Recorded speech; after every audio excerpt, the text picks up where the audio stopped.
There's a ton. So much on episode 115. Welcome back, everybody. It's my cup of tea. Chill podcasting. Woo! Let's go. Let's do it. Hope you're having a good time. Hope you're safe. Buckle up out there.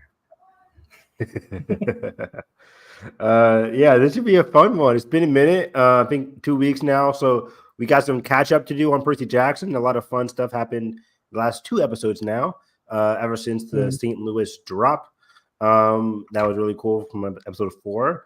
And yeah, tomorrow we're going to be heading into the penultimate episode of Percy Jackson.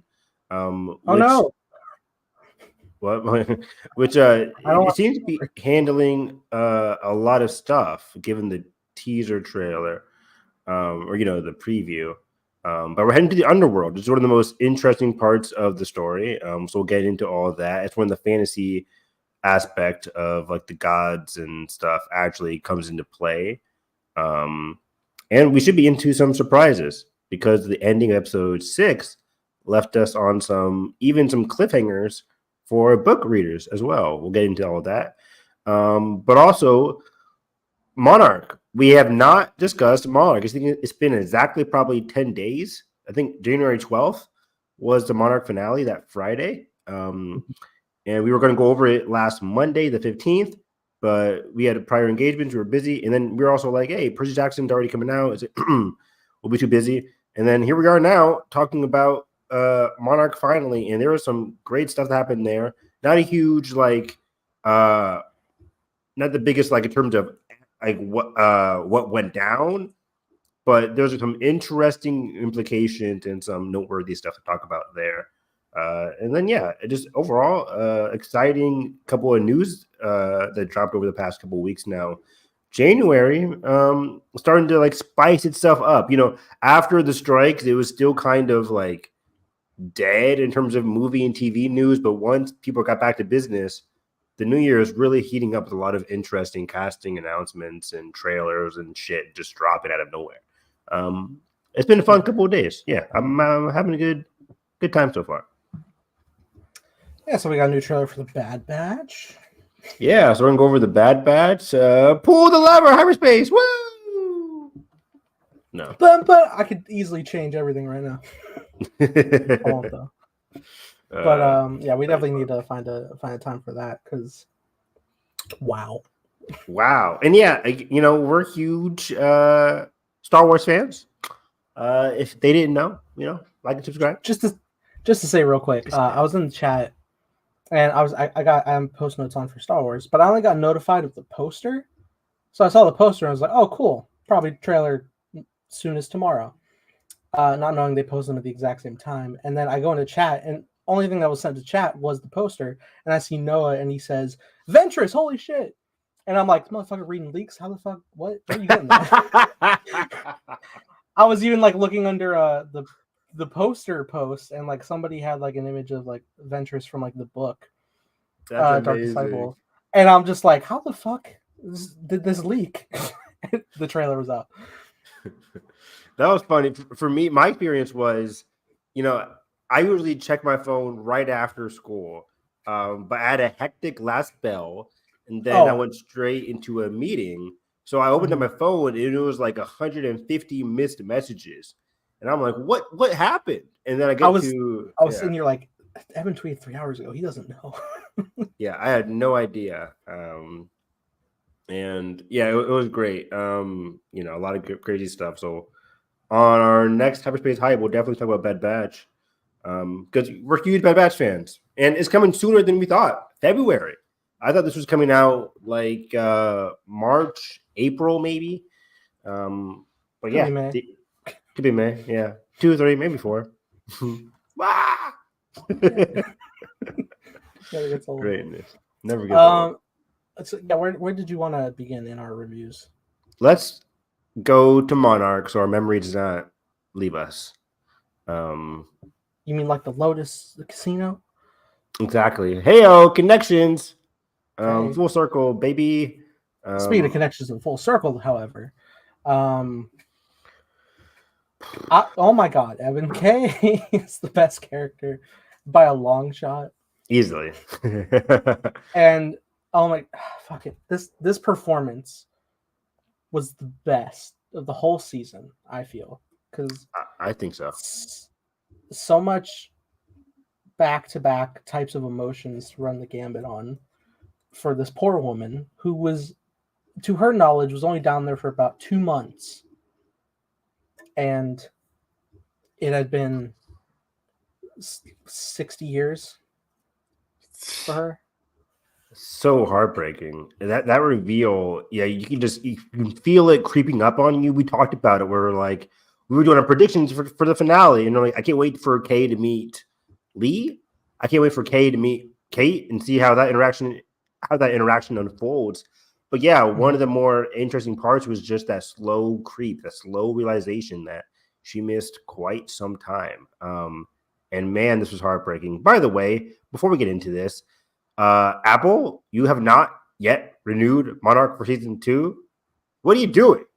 What are you, Netflix? You're gonna have us wait months, then be like, oh, here we go, season 2 is coming. Like, renew the damn thing right now. Do it now. I know you have the numbers, right? You have the numbers. You don't care. Apple doesn't usually cancel shit, but Monarch is highly expensive. I don't know how much more expensive it is compared to the other shows they're doing, but I would still like it. Come on. I think they had great, consistent visual effects all season. I agree. Yeah. Money very well spent there. I agree. So hopefully that happens sooner rather than later, because I think this was a very successful show. I think a lot of fans liked it. There were some, detractors, but I think on the whole, I think it was very fun, especially as the season progressed. And I would really hope, given where the season ends off, the writers definitely think there's another season, because there's a lot of season 2 teases here and implications that we'll get into. But on the whole, I really hope Apple hurries up and renews this, because it was a very fun time and I can't wait to see what's next. But yeah, I think Kay's reunion here was so heartbreaking in a number of ways here, as Kay realizes that she missed a lot of her life, and her interactions with Kate were very sweet. But then it's when she meets May and Lee that she then realizes, oh wait, it's been a long time. And the way they framed it too, with Kurt Russell's Lee character hiding behind the tree and just being like, how long do you think it's been, Kay? It's like, what, a couple of days? Like, add a 0 to that.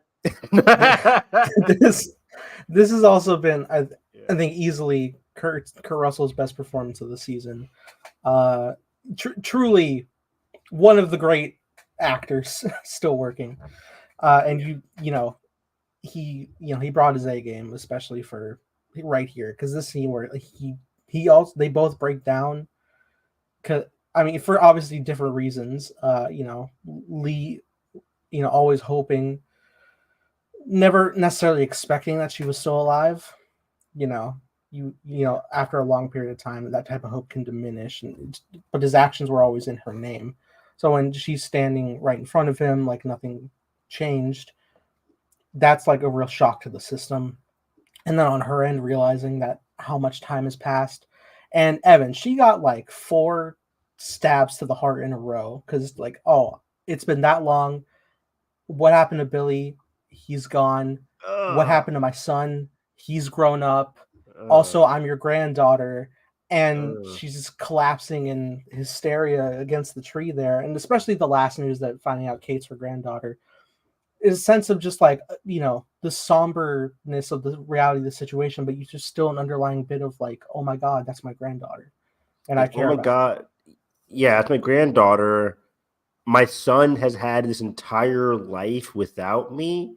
Like, and then this is where her idea creeps into her head that she's not fit, that she's not right to be in reality again, out of this world, which we have gotten to be called Axis Mundi, by the way. I think that was the title for this area, which, by the way, makes a lot of sense, because our not criticisms, but are just like wonderings, questions from last week were like, why is this so different from what we see in Godzilla versus Kong. Like, what makes this version of Hollow Earth different? And the thing is, it's not Hollow Earth, as Kurt Russell It's explains. no, yeah. It's a halfway point Uh, between reality and Hollow Earth, and it's like the middle area, which is why it's called Axis Mundi, the realm in between, basically. yeah, Makes sense. breaking it down. I was watching some breakdowns of it, and basically the diagram would show it's like these pockets Yeah. at like a halfway point between the actual hauler. So that settles that. Well done. Cool. Yeah.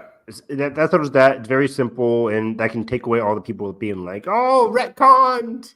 So no retcons. I think so. When you get to Hollow Earth, there's no time dilation, but when you get to this Axis Mundi area, time can really fuck you over, screw you over, and that's very sad.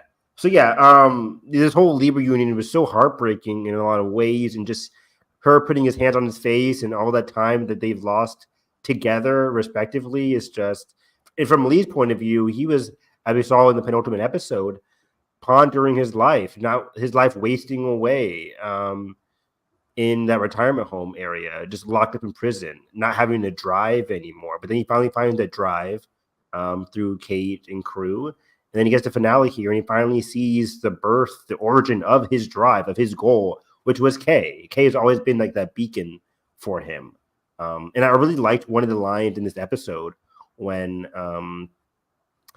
Kay and Lee are talking, and Lee's like, you and Billy did it. You did it. And this has been a consistent character trait from Lee, where he's always, how do I describe it? Putting a lot of the onus and a lot of the accomplishment credit on the hands of Billy and Kay, because he feels like he doesn't earn it. He feels like he hasn't been at their level. And Kay is quick to say, like, no, you were there too. You helped us every step of the way. Because even though Lee made a lot of mistakes, going to Japan instead of going to the meeting with Puckett, for example, he's made some mistakes, but so has everybody else. And I like that, Kay is having him share in the accomplishments as well. They are a trio, as much as Lee thinks he's the third wheel. So yeah, I just love their dynamic. It's so sweet and so, just so great. It really, I said in my reaction, it's the past coming to meet the present in a lot of interesting and beautiful ways. And it really happened in a lot of ways this episode. And just Lee's reunion with Kay was just very, it was a long time coming, and it was great. So I really liked a lot of that here. Yeah, absolutely. Up on the surface, not too much is going on. It's sort of just a bit of a thread to the final scene. Yeah, we get what we expected, right? You stick Kentaro in the present, you keep him in the present for him to reluctantly work with Hiroshi, his dad. It kind of pits these two characters towards each other. Hiroshi, another bewildering character. I let me see if I put in my notes here. Yeah, so number 2 on my notes is like, what happened between Hiroshi leaving Bill, then him wanting to prove his parents right? We still don't know that dichotomy, that difference. It is elaborated a little bit here, and exactly, I think Kentaro might have asked, like, this family thing. Like, why did you keep that a secret from us? How come I did not see Kay? And he literally says, I don't know, or something like that. He says, like, the answers that you're looking for, I can't help you. Something along those lines, where he blatantly admitted that, at least I took note of him blatantly admitting he doesn't know really what fueled him to do that. For me, it sounds like a la Maz Kanata in The Force Awakens. Like, this is a story for another time. I really think in the second season, we will get more hero content, more hero backstory about that gap between 1982, when Bill Lee returns and to now, because in the finale again we have Hiroshi desperately still trying to search, desperately still claiming to wanting to help the world, and he explains how he started doing this in the wake of Godzilla. We clocked that. That makes sense. But also pre 2014, there was no Godzilla attack. So what were you desperately trying to confirm within yourself? What were you desperately trying to accomplish here? And again, we get a little bit of that here where he says, I think to Kentaro, maybe it was also to the guy with the glasses. I forget his name right now. Tim. I think he says like, I wanted to make it all worth it. I wanted to prove my parents right. Something along those lines. I'm blanking now. I haven't watched the finale in a couple of days now. So I think somewhere deep inside of him, he wanted to, the word of the show, legacy. He wanted to prove that his parents left behind a good legacy, I think. I don't know. But I hope we get some interesting flashbacks next season, because that part is still kind of, it leaves me wanting, especially for a character like Hiro, who's a character that they've desperately tried to look for throughout the entire season. He himself was a MacGuffin for the characters of the present, May, Kate, and Kentaro. And we finally got to him, but we didn't get enough, in my opinion. I think the first season could have done a little bit better of giving us some of the answers there. But again, if we're doing a second season, there was a lot to deal with. So I'm very interested in Hiro, and he's alive still. I didn't think he was going to die, but I'm very excited. One of my other notes was that I'm very excited to see what a Hiro and Kay dynamic looks like, and what a Hiro and Kate dynamic looks like. Him with his mother, both are two characters that kind of lost a lot of time with their families. Hiro did it willingly, just not being with his family, while Kay has unwillingly lost a lot of time. So those two dynamics will be very interesting in the future. And I'll talk more about that when we get to the end here. But as we predicted, Kentaro reluctantly, with the help of Tim, goes back to his father, and like, you know what, you wanted me to help you. I'm here to help you, bitch. Let's do our thing. And we don't really see what they do until the end. They kind of pull a Jurassic Park 3 where it's like, we called in every the whole fucking Navy. Whole Navy. And I recently rewatched Jurassic Park 3 because my friend saw it for the first time. Great movie. Ben, what's a bad idea? It's just that's the teaser for the Ray movie. Ray! The funniest thing someone do to tease episode 10, whatever it's called, the Ray movie. Just keep on showing the Finn clip from Tross on loop. Ray, stop. Ray, I want to tell you something. Play that on loop for 2 minutes. You think they would be so bold for them to have a scene of him just going, Ray? And she's like, I'm right here. Please. No, that'd be too mad. I'll walk out. No, don't do that. Don't do that. So weird. Let's just never do it again. Some more shouting for Finn, please. There we go. Balance the scales. Maybe. More like, hey, Rose, then Rose is not even probably in the movie. Whatever. Anyways. Don't give me hope, damn it. I want hope. Rebellions are built on. Thank you. Back on the track. Back on the line. So we got in the present, again, Kentaro, Hiro, great drama, by the way. Again, Hiro, I think, is a very not underrated, but from what we saw, a great actor. I liked his scenes a lot with Kentaro. And Kentaro, really, his stocks really shot up in the finale from a character that was like kind of not doing much in those last couple episodes to really going through a lot of trauma here, where everybody's like, you just got to give up. And he's getting told to give up. He's getting told by his father, like, I'm not a good father, basically. He doesn't want to work with his dad, which all made sense. I liked Kentaro's direction here in the finale, where he went.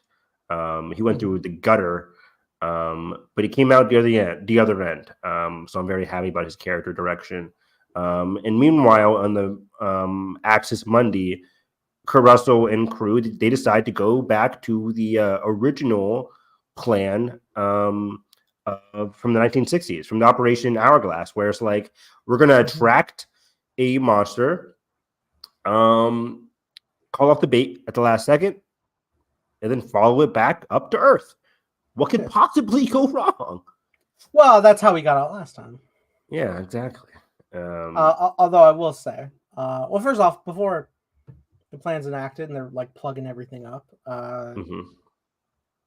Kay's getting a little silent, and she's like, I'm not gonna go back up there. And I'm sitting here and I'm like, stop it.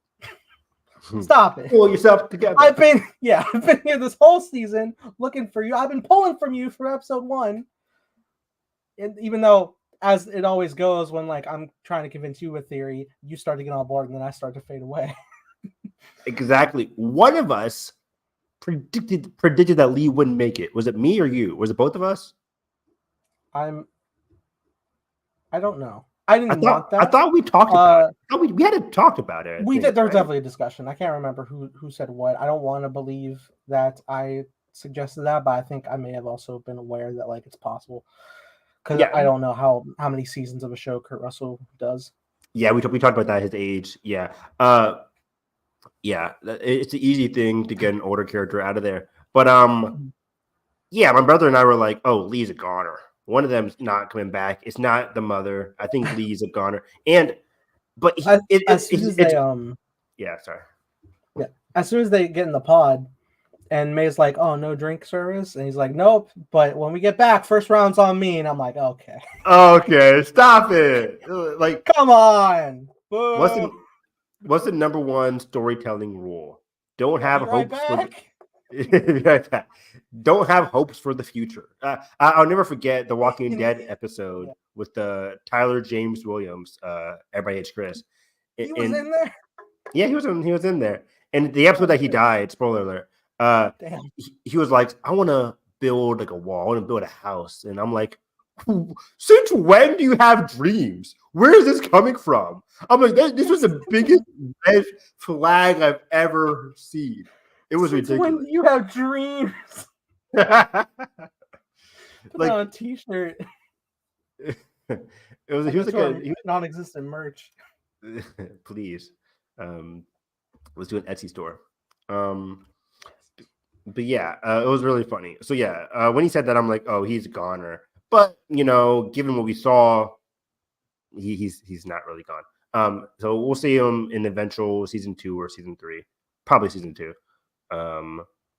And the good thing about it is that he's in a realm where he won't age, right? Like they can keep him, minimal age progression there in Axis Mundi, and he can pop up whenever and he'll be fine.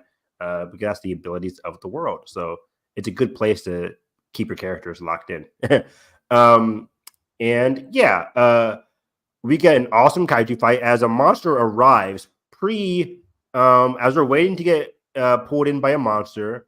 We get like a bat-like creature.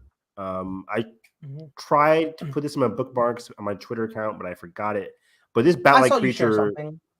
Okay, yeah. Yes, I saw you share something that it had a very similar look and design to a monster from the Gamera series of giant monster movies, monster called Geos. It was like a triangle-shaped head, bat-like creature, which is, I think, very notoriously Gamera's arch nemesis, usually. Now, Gamera is not in the Godzilla universe. That is an important distinction. Fans have wanted them to collide for all of their existence. Just, it's different studios, and, I don't know what it is, whether it's like interest wanting to get the ball rolling. It's I don't know. There's no like necessary internal feud. Like they're like fans of one another. They haven't done anything. Interesting. Yeah, because I really liked the design of that creature. It had very much a bat-like design to it. but it was also huge and had some different features along with it. So it was very cool. And then the GOAT, the champ, the one and only, the one you don't want to mess with, Apollo Creed. Not his music at all. King Kong shows up, and that was crazy. You're not wrong. You're too soon.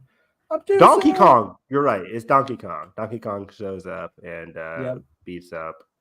Son of Kong shows up. Son of Kong. Yes. But in seriousness, though, this was Godzilla. a great sound design. Like the monster starts to roar, and then Godzilla's iconic roar pierces through. Like it's very pronounced and sharp. This version, the MonsterVerse version of the Godzilla roar, because it has that like long, like echo reverb to it that like lasts and echo. It's great.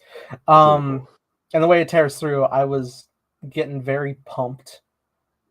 It was like you knew this was coming, Pete, but just you hear it, and just when like the music cuts out and the silence after the roar, and it's the only thing you hear in the atmosphere. Everybody's like looking around. He makes that entrance every fucking time. It's so good. Is this like maybe like what a top 3 entrance he's ever had? I think maybe. I think so. Because while predictable, you're like, oh, he's coming. It was still pretty damn epic. The fight was short, but like it's always fun seeing Godzilla just curb stomp and absolutely demolish another kaiju. And this was a quick fight, but it was really cool. Really, again, like Nathan said, the VFX were really well done. He tore off one of the wings, I think, threw it off, charged up his beam with the quickness. Yeah, his first move bit off the tail. Yeah, bit off the tail. Yeah, bit off the tail, took off the wing. It's like he started charging up quickly. He was like, I gotta end this shit quick. It's over. You can come over here. And then just like tossed him aside. It was really cool. You know me. You know where you are. But also what I really like what the show does really well is scale.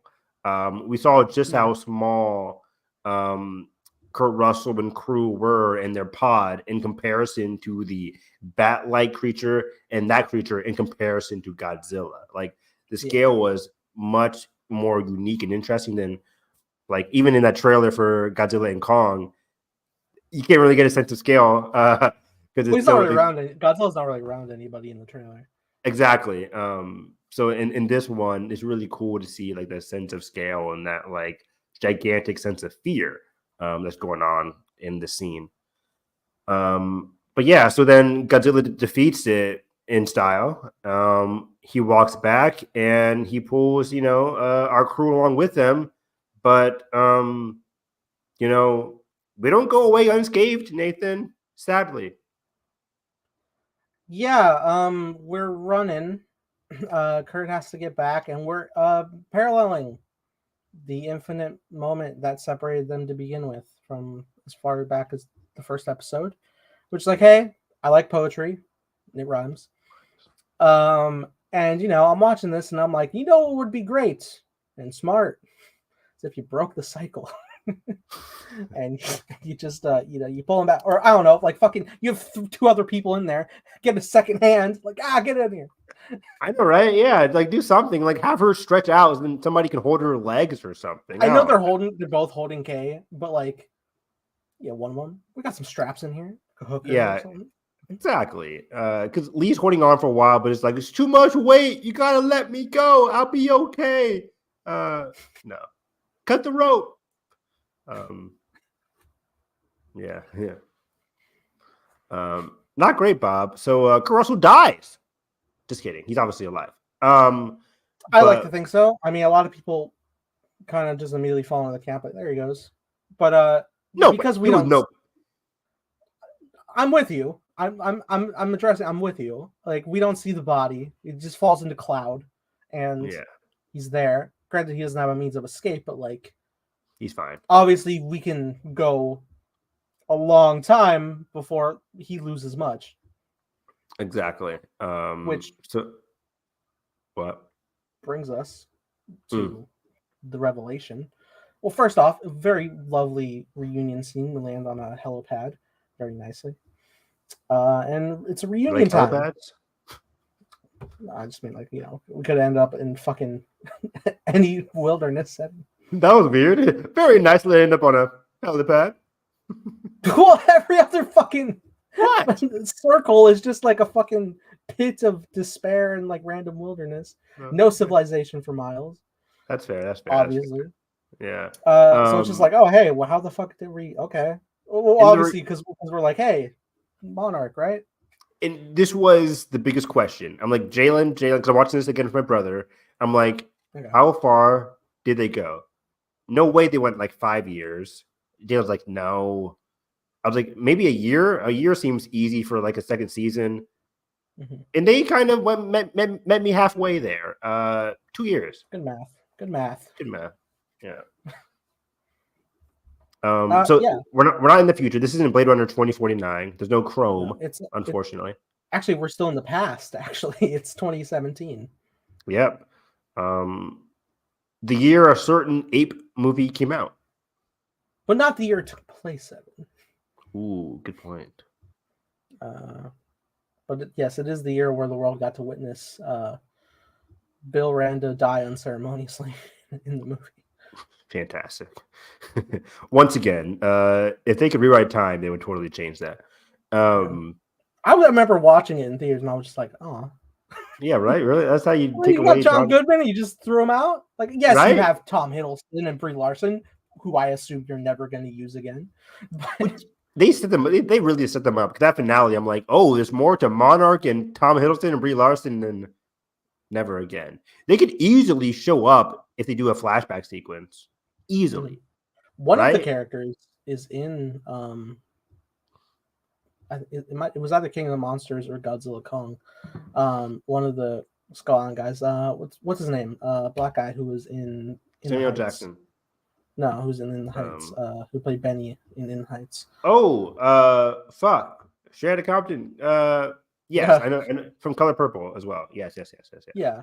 An older actor plays that same character in one of those present day films, and it's I forget his name. He plays Miles Dyson in Terminator. He's Cyborg's dad. Mm-hmm. It's same character. I know you're talking about. They don't really do anything with that, but yeah, it's there. That's really cool. And yeah, I just forgot about Brie Larson has an Apple show. It'll be really easy to have her go across a lot and be like, hey, for an episode, you can film this. Maybe she encountered Wyatt Russell in the 1970s. No, he would still be. No, it would be nice because at the the whole like post credits of that movie was like them joining Monarch, and setting up Godzilla vs. Kong. So they could have met like a young Hiroshi during that time. You can put him by the 80s because like that movie was in the 70s. If you want to just jump 80s, you could. Yeah, so Hiroshi can meet them. They could talk to Kurt Russell or Wyatt Russell, whichever one you want to get for the 80s. They could be the one that delivers the news to Hiroshi that they lost his father. Bless you. That would be a good connection. So that'd be really cool. I think it's a very easy get for like a fun cameo for an episode or maybe two. Mm-hmm. But yeah, let's break this down. So Monarch does not rescue them from this helipad. In fact, it's the Navy. No, it's Apex. But ladies and gentlemen, the Navy. The Navy. The weekend. Yes. It's Apex. With their own Skull Island research facility. Now this is interesting. Let's break primarily this down. Yeah, because in Godzilla vs. Kong, Kong is in a containment unit owned by who? Monarch. So, are we Warner Brothers discovering this? Are they merging?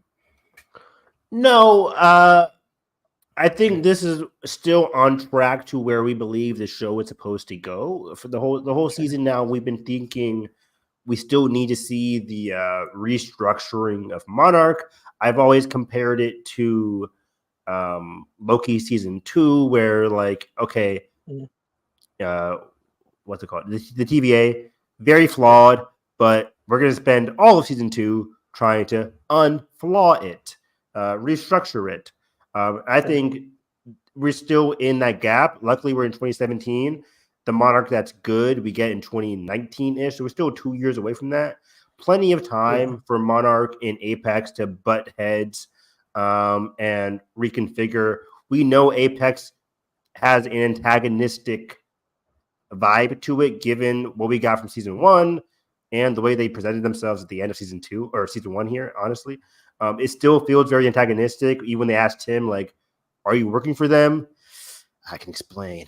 Like, okay, obviously Tim ended Monarch on a bad kind of vibe kind of thing, where Monarch was very hesitant to rescue Kate and Kay and May. So you can see Tim, you can see Kentaro being like, if Monarch's too afraid to do something, I know a place that is very much willing, has technology, and has the resources. And eventually, I think Apex comes out on top or something. I'm very curious to see what that battle between Apex and Monarch was like in those past 2 years. But for some reason, Kentaro and Tim are now working with Apex. Apex has control of King Kong, of Kong, yeah. And I think we're still going to get them going back to Monarch changing for the better, and that's how we end the show. But in the meantime, I like this wrinkle. It's a very much an interesting wrinkle where we're working for the baddies. Now, could Apex also be the one that turns good? Probably not. But I guess it can't, right?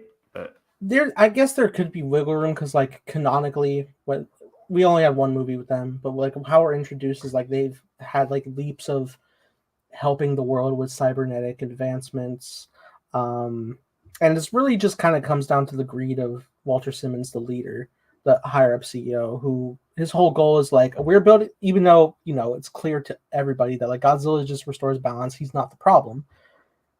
His point of view is like, we're building a Mecha Godzilla so that we can not only kill Godzilla but any Titan, and man is the true dominant species, shit like that. Exactly. So I'm very curious. Yeah, so I'm very curious to see where Apex is at this point. What's their mindset? What's their relationship to Monarch at this time in 2017? And what do they hope to gain from having Kong here? Are they going to be setting up? Are we going to go back to the past and set up like his rivalry with Godzilla again? Probably. I wouldn't mind taking a time to, because we obviously have such a fascination with the monsters, especially if Kay's back. If she could maybe be a leading developer of initiating connection with Kong, maybe we get the actress back who, the child who communes with Kong. I think it would be fun to do that. Maybe like go to tell a story post King of the Monsters, because through the events of that film, we know Godzilla has to defeat Ghidorah, and it's usually whoever's the alpha level Titan is the ruler that keeps all the other Titans in check. And the whole conflict with Godzilla and Kong is that Kong is also an alpha level Titan, and so obviously there can't be two, so Godzilla has to fucking go for him. Kong's just chilling, but that's just how the cards are dealt in their nature setting. That's why they put Kong in the containment. So if they watching Monarch discover that whole prospect and how to protect the world from that devastation and protect Kong by building that containment unit, it could be a fun journey, especially if we get time to spend even more with developing with Kong, who's already fairly developed and connected with humans, but seeing more with humans we spend even more time with, even better. Exactly. Again, I want to echo that, because in 2019 we see Godzilla and King of the Monsters be like this, like incredible, heroic like figure and just absolutely demolishing people. So yeah, it'll be interesting gearing up for that from a perspective of them having Kong. That's kind of something we didn't really expect or didn't really dive into in the movie landscape. And I noted here in my notes that it's interesting because in season 1, Godzilla was like this X factor where there was the discovery phase combined with the fear phase of like, what do we do with this Godzilla character in the past and in the present? And now I think season 2, we're going to be trading in Godzilla to primarily focus on Kong. That discovery of Kong, bringing him back. Again, like I said, we could be having some interesting flashbacks to the 1980s, as I mentioned. And also how they interact with Kong in the present. And I think I just want to echo what you said, having Kong in the present combined with still having that unknown fear of Godzilla leading up to King of the Monsters could be very fun. So I think instead of Godzilla being like the big beast of season 1, season 2, we can have King Kong be that big beast and have a lot of past scenes reflect his growth, and then the present echo that as well. So a lot of interesting things with swapping out monsters. And then in season 3, if there is season 3, they could have both, just like the movie does, where it goes from Godzilla to Kong to both.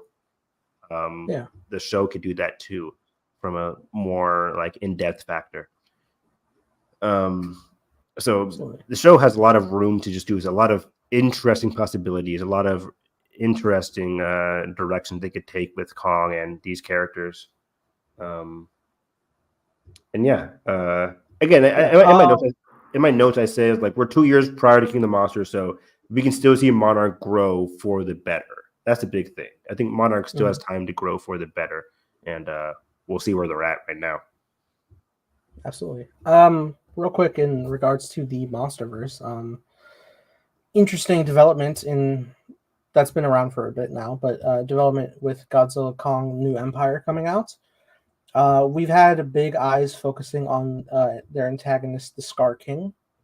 But Evan, that is not the only antagonist monster we're going to be encountering. No, I don't know if you had heard, but there is another original monster that they're presenting in this movie. Warner Brothers, yes. Yes, you nailed it. Mr. Zaslav is building Mechagodzilla 2. Got it. Makes sense. Yeah. A real term that exists in the MonsterVerse. Not the MonsterVerse, but like in Godzilla lore. So there's a new monster named Shimo, who is a reptilian like kaiju as well, who is covered in crystal. And I think they have ice type abilities. Where have you seen this from? Toys. And, toys and also official graphics on the toy packagings and like popcorn buckets and stuff. It's floating around now. Even like one of the designers who works on the movie and like designed the new look for Godzilla and Mechagodzilla in the last one, he is openly sharing it because it's floating around. He's like, okay, yeah. Interesting. I wonder if it's like a Act 1 monster leading up to Scar King. Maybe not. I would actually like to. I'm gonna share it. I want you to see this fucking thing. Oh wow! Your camera looks like you're in pure darkness right now. It's hilarious. I'm in the trenches. Good image here. Okay, share screen.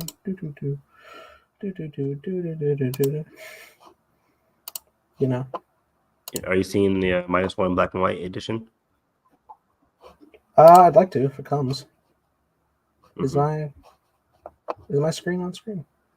I don't see it. Oh, there you go. Look at that ugly motherfucker. This guy. It is. I don't like the Coral Blue 72 gloss lipstick. But could be good in motion. Come on. To see. Shimo. Could be a fun experience to check out. Related to Shigo? That's a impossible reference. Okay. But yeah, that's just found it interesting that Scar King is not the only antagonist against him. Because honestly, I feel like Godzilla comes in the mix, he could probably take Scar King. But this other, you think so? He couldn't take Kong, or he could, but it took a while. Well, after notoriously at the Hong Kong fight, he was like, "All right, I ain't fucking around anymore. I'm gonna start fucking alligator mode, bitch." But Yeah, he would. He pounded his ass. But I love how just like at wits end Godzilla gets. He's like, "All right, fucking stop." yeah, Godzilla is so badass in that movie. But Scar King, the reason I was ready for him to be the formidable villain was because he's more orangutans. He looks more agile than Kong, and that's kind of Godzilla's weakness. It takes a while for him to maneuver. Okay. But it's like it's He one does of those also things have where a weapon. yeah. We had also discussed, he uses his whip. Yeah, he has that whip thing. He has like a weapons and maneuverability where Godzilla is such a tank, but he's slow. Like if he hits you, you're done. It's like one of those bosses in like the Elden Ring or Bloodborne games where it's like if he swings at you, one hit KO, you're dead. You just got to dodge and hit him whenever you can. So it it's very does interesting. it does hinder back to my comment again. Alligator mode. With alligators, like they reach quite a bit of speed, and Godzilla can too, but only like going one like straight shot. Yeah, That's why it's recommended if an alligator is chasing, you got to zigzag that motherfucker. That that's could one be of my biggest fears. Luckily, they're not as prevalent as you may think down here. I mean, they're not just roaming. Like I'd hope not. Oh, so it's not outside your walls right now. I mean, there could be one or two out there, I'm sure. But avoiding the marshlands, I don't know. Fucking Everglades, where I camped as a 5th grader. Yikes! School field trip, 3 days. Wow. Sounds like you had fucking fun. canoed. I canoed. There was alligator in the water, baby. But I saw a full fucking one basking on the shore. You know, in the open where it could just crawl in any time. We are 5th graders.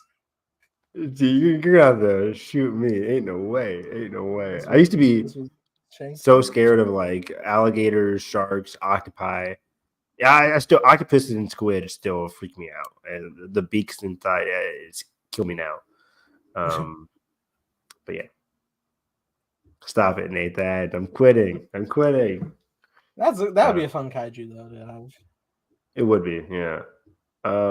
And that's all the notes I had on Monarch, though, at the end there. I think from a character perspective, which I think the characters are the most interesting aspects of this show. I think as a season contemplative reflection here, I had a great time with the season. I think for the most part, the characters in the past of Billy, Lee, and Kay were the more interesting trio. But as time grew, I started to really like May. She got her solo episode. Kay got her solo episode. Kentaro did as well with his art past. I liked how they devoted certain episodes to certain members of the trio. So by the end of the season, we could understand their motivations and their connections some more. We got even more of the May and Kate relationship that might be blooming in season 2. That could be very fun. And for me, I'm very excited to see the possibilities of Hiro and Kay, Kentaro, this missing time. Like how is their relationships going to change and evolve? That's been like the best part about this season. I think the finale really cemented that by just giving us that reunion between Lee and Kay that felt so fulfilling and so heartbreaking at the same time.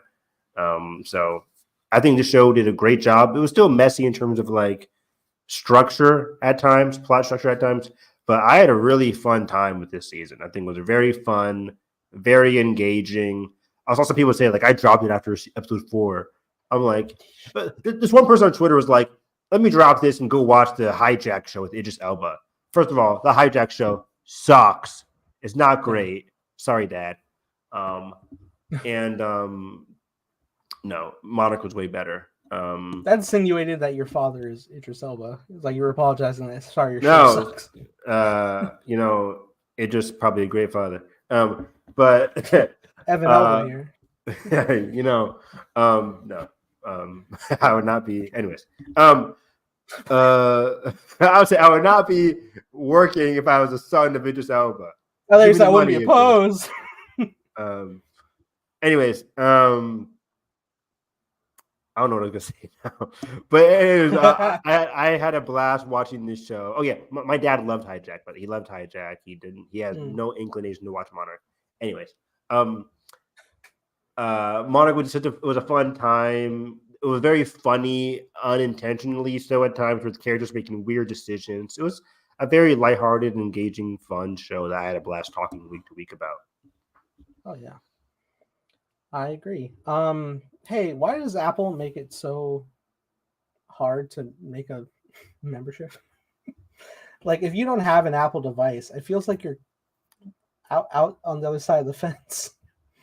Because they'll ask, like, all right, confirm with this code on your Apple device. And it's like, well, fucking, you're lucky I have an iPad, because if I didn't, goddamn. Yeah. Like I'll have my family log into my account and they'll be like, I need the code from your iPad. Yeah, it's weird. Why is it an exclusive thing? Like, shouldn't you broad to everything? So I can buy the fucking $80 Apple TV pod? Yeah, there's an Apple TV like deal going on PlayStation. I don't know, maybe depending on where you go or something, it's easier to access. But yeah, it's not the best. But Apple TV is slowly becoming a great place for sci-fi television. If people did not watch last year's Silo with Rebecca Ferguson, it's one of my favorite shows of last year. It was number 5, I think, for me. It was a great show. They're also doing Masters of Air starting next week or maybe this week. I'm looking to check out Severance finally. Severance is incredible. Came out in 2022. This better be the year that it comes back because I need it desperately. And yeah, there's a lot of great sci-fi. Oh, For All Mankind, I keep hearing great things about. So yeah, Apple TV is slowly becoming a great place for high concept sci-fi television. There's another sci-fi show coming out this year called Constellation with Jonathan Banks from Better Call Saul and Naomi Rapace from like Prometheus. Where she didn't zigzag, she ran straight. Well, she made it, didn't she? Barely. Got lucky there. Really, Scott saved you. Need my director's cut of Covenant, I swear to God. Do you? I do. I need it. My heart needs it. This is the year we get Alien whatever it's called. What is it? Romulus. Yeah. Eddie Alvarez directed. Yeah, Alien Alvarez. Not bad. It's the it's like the Mark I spin-off for Paranormal Activity, but like we got the Xenomorph there. Oh man. Put the shotguns to work. Exactly.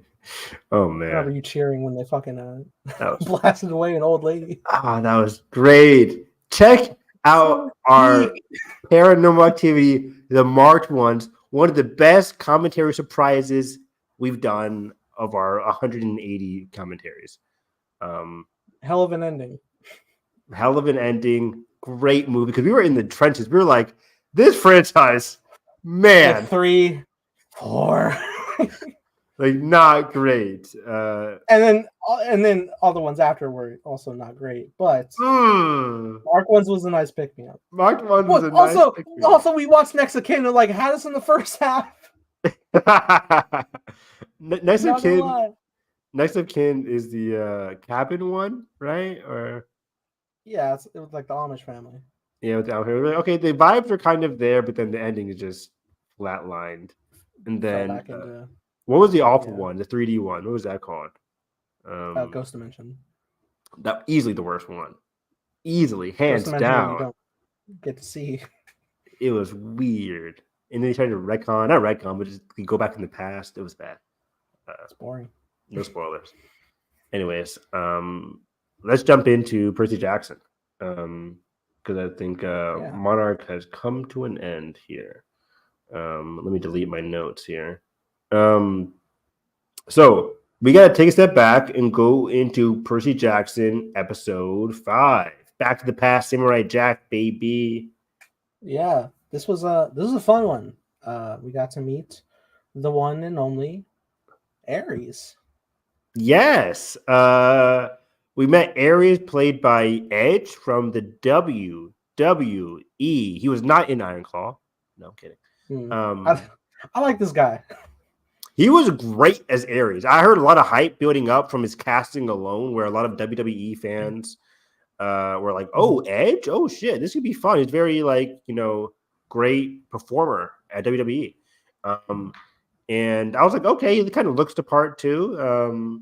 Not that your gods can actually look the part, your gods, but it fit when the casting was announced, and then seeing him in episode 5 was really good. He really stole the episode from me. I think episode 5, by the way, one of my favorite episodes of the season. I haven't done an episode ranking, but I think this episode surpasses the St. Louis episode, and it might have surpassed last week's episode as well. I really liked what they did here with Ares and Percy and Annabeth. I keep saying this. They have this show has the gift of the gods by having Rick know where the direction goes between Percy and Annabeth, because he didn't in 2005 or 6 whenever Lightning Thief came out. Like, they're going to get together, but the seeds they're laying for these characters with these original lines of dialogue, music to my fucking ears. It's so they keep like adding so much context to their relationship, and we're only 6 episodes in to the first season. It's astonishing how well they're developing these characters. But yeah, going back to Ares here, our crew got. Okay. Also, I liked the direction in this episode too, because one of my favorite shots is them being on the highway. They're strolling around. They got out of St. Louis. How do we possibly get to our next destination? Percy says we have to go to Santa Monica because not Last of Us Part 2 related, different goal. Forgetting Santa Monica. I'm on Last of Us Part 2 brain right now because I recently bought Last of Us Part 2 remastered. I haven't seen these skins, and they're amazing.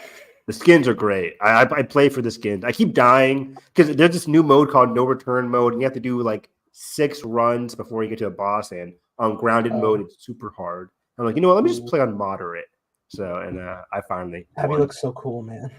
Abby looks great. Ellie, I got her on an astronaut suit. I have her wearing a Death Stranding t-shirt. It's really cool. I heard she has a skin of her favorite comic hero. Oh, Knives. I don't think I've unlocked that one yet. I need to get on the sticks. But yeah, one of her shots here on the highway. Again, Percy's trying to get to Santa Monica because under the arch, the water nymph said, "Go to Santa Monica. Your dad will meet you there to help you on your quest," basically. And he starts telling them this, and they see a motorcycle coming in from miles away. They get behind the curb, start talking, and it was also a very funny sequence where Annabeth's like, where Percy's like, "You've been very different with me, Annabeth. Is it because we hugged?" Annabeth's like, "No, seaweed brain."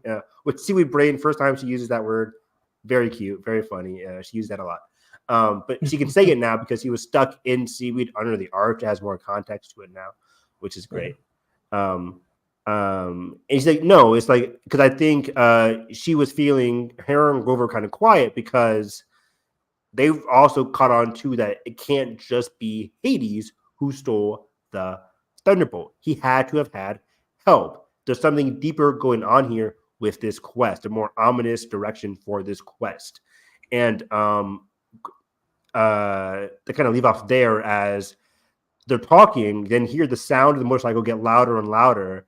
And then they pull up their heads, and Ares is just sitting there chilling, like, "Are you guys done yet?" Good? And they're kind of like, wait a minute. And they go back under there. It was very cute. They act like children. It was very cool. But yeah, they go to this diner, and, the long and short the diner. And the long and short of it all is that we get some great stuff in this diner between Grover and Ares, while Ares requests Percy and Annabeth to go to a amusement park. I forget what it's called now, but they go to the amusement park to retrieve Ares's shield. Yeah. That was left here because him and Aphrodite had something, I think. And then Hephaestus was not happy, but we'll get to that in a second. But yeah, I like Ares setting them off on this quest. Oh, Ares reveals to Percy that, hey, you're a wanted man. I just remembered this. Because people were complaining like they didn't really delve into Percy being a wanted fugitive in episode 4 with the St. Louis stuff, because there was a lot of like St. Louis fugitive stuff going on. But this show adds more context to it by being like, hey, you blew up the arch. Now you have Gabriel, your stepfather, being like, oh, you stole my card, and I never would have expected this from Percy, blah, blah. Playing up the media, basically. And yeah, we get some great scenes between him and Percy, and then Ares and Annabeth as well, because Annabeth is not having it. So yeah, how did you like these interactions in the diner? I thought they were great. I was very captivated by Ares as a character. I think he's very like charismatic in his way of like, you know, the obsession of and desire of war, but also just he's a biker guy. He's a friendly one, all intents and purposes, when he needs to be. And you know, he's just eating like mass amounts of food on the table. It's funny. He's a god. But yeah, I think he has a lot of charisma, a lot of good chemistry with our leads here, and every time we left him, I was like, when are we going to go back? Because he's just so fun to watch. He's super fun to watch. And let's rush and talk about his scenes with Grover, since we're here at the diner, at least in my head. Starting fights on Twitter. Which is hilarious. He's, again, some of the things you can't really delve into in 2005, right? Twitter is not really a thing. Maybe it is. I don't know when Twitter started. I think it didn't hit its like stride for a bit. Like 2010. When did Twitter start? It started. It was before 2010, but like it really hit its like mainstream stride around 2010. Okay, I remember I got my Twitter in 2014. When did you get your Twitter? I want to say probably. I think I made one in 2014, but I wasn't really like constantly using it till around like 2016. Oh wow! So post Force Awakens is when you first like really got on it.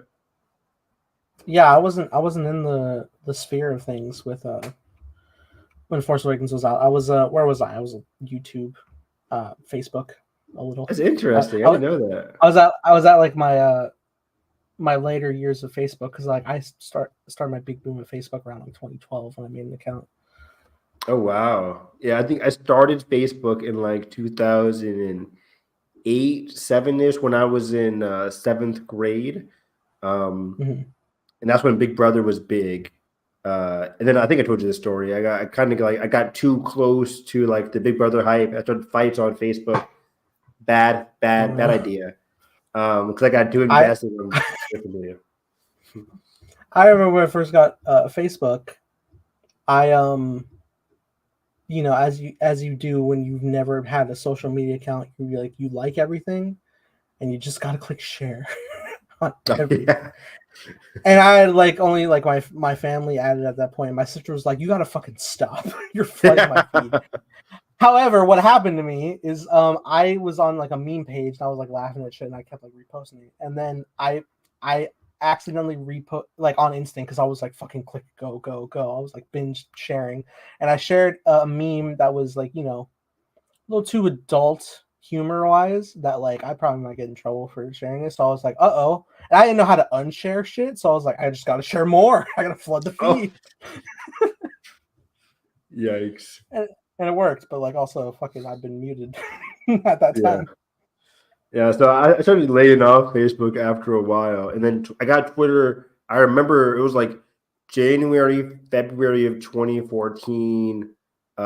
Track season was starting, and I was like, maybe I just talk about my track accomplishments in 2014 and leaving high school in 2014, and that was pretty much it. But then once like the Star Wars hype train happened, and it was also my first fandom was the Legend of Korra, because Korra was pretty big in 2014. I think season 3 or 4-ish.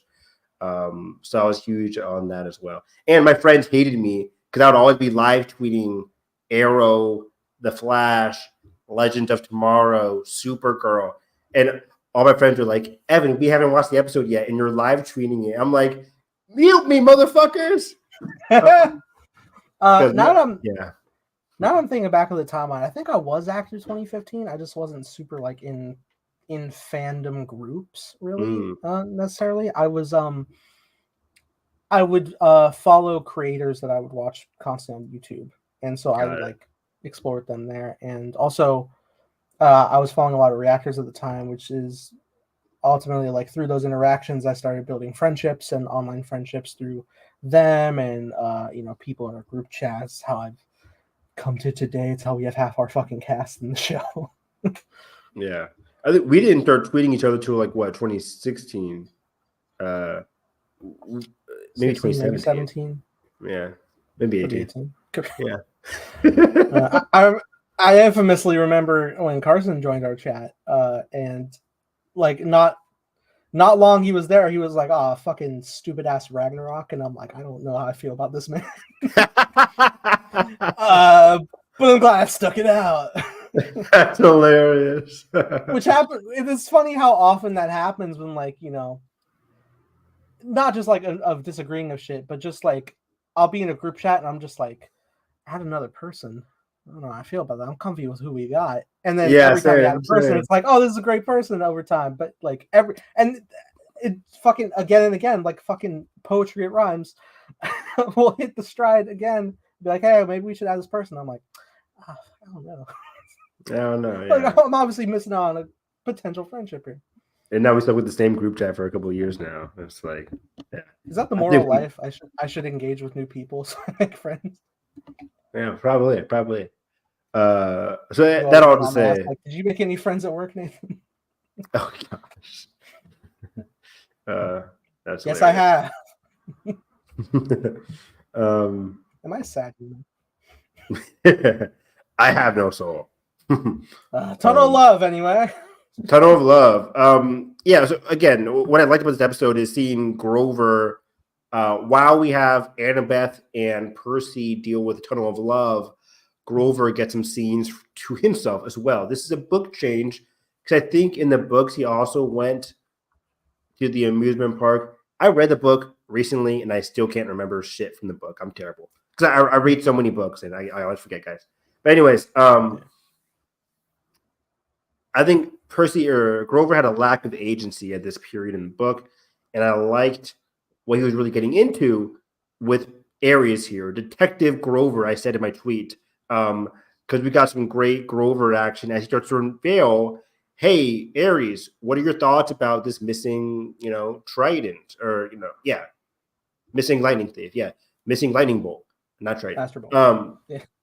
And Ares is like, I forget what he explained, but he delivered a lot of key information to the viewers in terms of there was this meeting at Mount Olympus with not just the gods, but campers as well. Ares doesn't like kids. He didn't have a fun time there. But whoever saw the lightning bolt, I don't know. He kind of disparaged it, but also like kind of alluded to being more aware than he let on, given Grover's questioning. The long and short of it all was that Grover's kind of piecing together that Ares knows a lot more about what happened that day at the Mount Olympus Camp Half-Blood field trip than initially perceived. And that was via Grover's smart questioning here. Grover's really quick to catch on. And now fast forward again, Grover by the end of the episode is like, I think I know who stole the lightning bolt. And that was very new. That's a new addition to the book or to the show. And I was like, but he can't actually tell the right answer because we're only 5 episodes in at this point. That'll be a big spoiler for the books. So he's going to have to give a wrong answer. So although it was a great Grover detective episode, it kind of ended with him being wrong, which is hilarious. Because he thinks, spoiler for episode 6, he thinks it's Clarice, which I immediately pointed to. Like, if Grover was kind of suss out Ares, who does Ares like? His own daughter. Who's the only daughter of Ares that we have? And it's Clarice. So Clarice was the only kind of big suspect there. by the end of episode 5. But yeah, did you like seeing that whole Detective Grover scene play out? Oh yeah, it was great. I like that he was able to appeal to Ares, which is like they seem like the most polar opposite characters you could probably pair together. That's a good point. I didn't mention that, but you're right. What was so cool about that was, in order to appeal to him, he kept saying like, "Oh, I'm a big fan of war." And knowing Grover's like this peaceful, right, loving mediator guy, but seeing him being so like knowledgeable about war and conflict as a way to appeal to Ares is very fun, very cool. I love the guy playing Grover. It's like I'm really into like your deep cut battles. Yeah, your deep cut battles. Like your 100 Years War, that kind of thing. I was like, oh wow, okay, Grover the historian. Yeah, because even Ares like not a lot of deaths in that one. He's like, yeah, because the brilliance of it. Yeah, I forgot to mention that, but yeah, that was a very funny series of events there. They're very cool. Because at first I was like, what is Grover cooking? Yeah. It was especially funny when like he goes against was it Athena, Ares' sister? When? In the diner, like they're having a conversation, and he kind of like makes a remark about his sister. Athena. Yeah, you're right. He's like, Athena's very like uptight and all this kind of stuff, and she's very. And he like leans in. He's like, I know, right? I know. That was very funny. Thank you. He's all like, someone gets me. By the way, we've gotten tons of Athena content this season. I feel like a lot more than I initially remembered from the books. Like she was heavy in episode 4, even in the sense that like she kind of ditched Annabeth and was like, hey, if the Chimera gets you guys at my own arch, then so be it, because you made fun of me with the Medusa head. Medusa also went really in on Athena in episode 3. Episode 3. So a lot of Athena references, mentions. I'm very curious who they cast as Athena. I don't think she's even cast yet. I think her, Aphrodite are not cast yet. We have Hephaestus, Ares, Poseidon, Zeus, and Hades, and Hermes. But we don't have Athena or Aphrodite yet. Yeah, we don't, because a lot of people want a black actress to play Athena, obviously. I was thinking about that today too. I was like, that would be cool. That'd be really cool. So I'm very curious to see who they get there. Lupita Nyong'o, are you busy? Holy shit. That'd be crazy. That's probably not going to happen. Don't give me hope. Don't give me hope. Probably not going to happen, but that'd be peak casting. She's in the Disney family of multiple projects. Angela Bassett, what are you doing? You're not Queen of Wakanda anymore. Oh, fuck. Too soon? Too soon? What? God damn. Anyways, is it too soon? Probably not. It's 2024. But cut to the other beautiful part of this episode: Percy and Annabeth, their relationship blooming. Great stuff here as they go to Tunnel of Love. So I was like really thinking about the whole concept of Tunnel of Love, and I seen their ride, and it's very barren walls, dingy lights, and I'm like, man, you only come in here to make out, huh? Like, there's no appeal to ride this ride. Yeah, it's pretty much like you just want to make out. Yeah, no better dudes stuck in this. What song? Do you remember what song they used? It was a very interesting song choice. Yes. Shit. Percy was like, I think I heard this on my orthodontist. Like they hadn't heard of the song. I'm like, these kids are so young. Oh my god. It was What Is Love? Yes. That was great. Not the Andy Serkis cover, unfortunately, but the what? His character Claw sang it in the first Black Panther when he was in interrogation. Yes, I totally remember that. Even when we're off topic, Evan, I always got to bring that MCU reference. God damn you, Nathan. My fucking rot brain. Really, really much so. By the way, we got to preview images from What If Season 3 today. Yeah. Is that coming out this year? I don't know. It looked like it was only from like 2 episodes. Yeah. Where'd that come from? What was the source? The team, I think. Oh. I think it was like it came from a thank you for the positive feedback of the second season, and then they were sharing looks at the third. Positive. There's fans, Evan. People are watching. Doesn't give us. Doesn't. But yeah, no, those look cool. It look like we're finally getting a Sam story, because like both seasons I was like, where the fuck is Sam? Yeah. Season 4, MCU Phase 4 stuff finally. Yeah, so we're gonna get some Sam Wilson with Monica Rambeau. Looks cool. Great. And then I think the other one is, it looks like it's gonna be if Steve Rogers became the Red Guardian. That's what it's looking like. That could be another boring episode. To you, what are these concepts? Steve Rogers became Red Guardian? How boring is that? Bucky's with the Soviets as well already. It could do something. Be interesting. We'll see. I'll let him. They could cook like fucking Superman Red Sun, right? You ever heard that story? Love that story. Have you ever heard of that story? Yes, Nathan. Have you heard of that story, motherfucker? Did you know Batman's an orphan? Have I ever told you the tragedy of Uncle Ben, the uncle? Never heard of it. Uncle Ben, the uncle. You might stop. Yeah. I'm a writer, ladies and gentlemen. I'm slipping. I put all my energy here, so I'm just fucking tapped out, and that's why I get roasted in chat. Exactly. Oh my god. Nathan has to go. We can't go one podcast without talking about getting roasted in chat. I've let it go, but I have experienced. Oh, here we go again. I know, but like I have to fucking. It's hilarious the amount of times I'll tell a joke and like it makes fucking sense, but fucking Josh most of the time is just like, what? Just the lowercase what? What are you talking about? And then just stops me dead in my tracks, and it's like, I can't explain the joke, motherfucker, because that kills it. Get educated. Right. Jesus Christ. I digress. My humor's too smart. Yeah, it's definitely all of us. And you're never there. Oh my god. What supposed to be your Twitter quarterback, motherfucker? Please. You're Tom Brady? Or please. No. No tears for your father. No tears for me. I need you to come in and be like, all of you were wrong.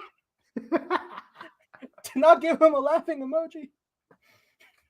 Yeah, I gotta come in with the I gotta give you the courtesy emoji. I did a long-winded one today, piggybacking off of Alden, and thank God he gave me a laugh, because fuck, I could have dead in the water. We spent too much time. Ton of love, baby. Fuck. I really love this moment. Talking about what is love. Basically, it's Hephaestus' amusement park. In this Ton of Love, is Hephaestus' story of his relationship with Aphrodite, as Percy points out via the animation graphics. They quickly become. Oh, what? Gotta say, for an amusement park, not amused. Not amused. I thought it was pretty good. No, it was good. I just, it's primarily just showcasing, hey, Percy, your family fucking sucks. Yeah, the gods are not great.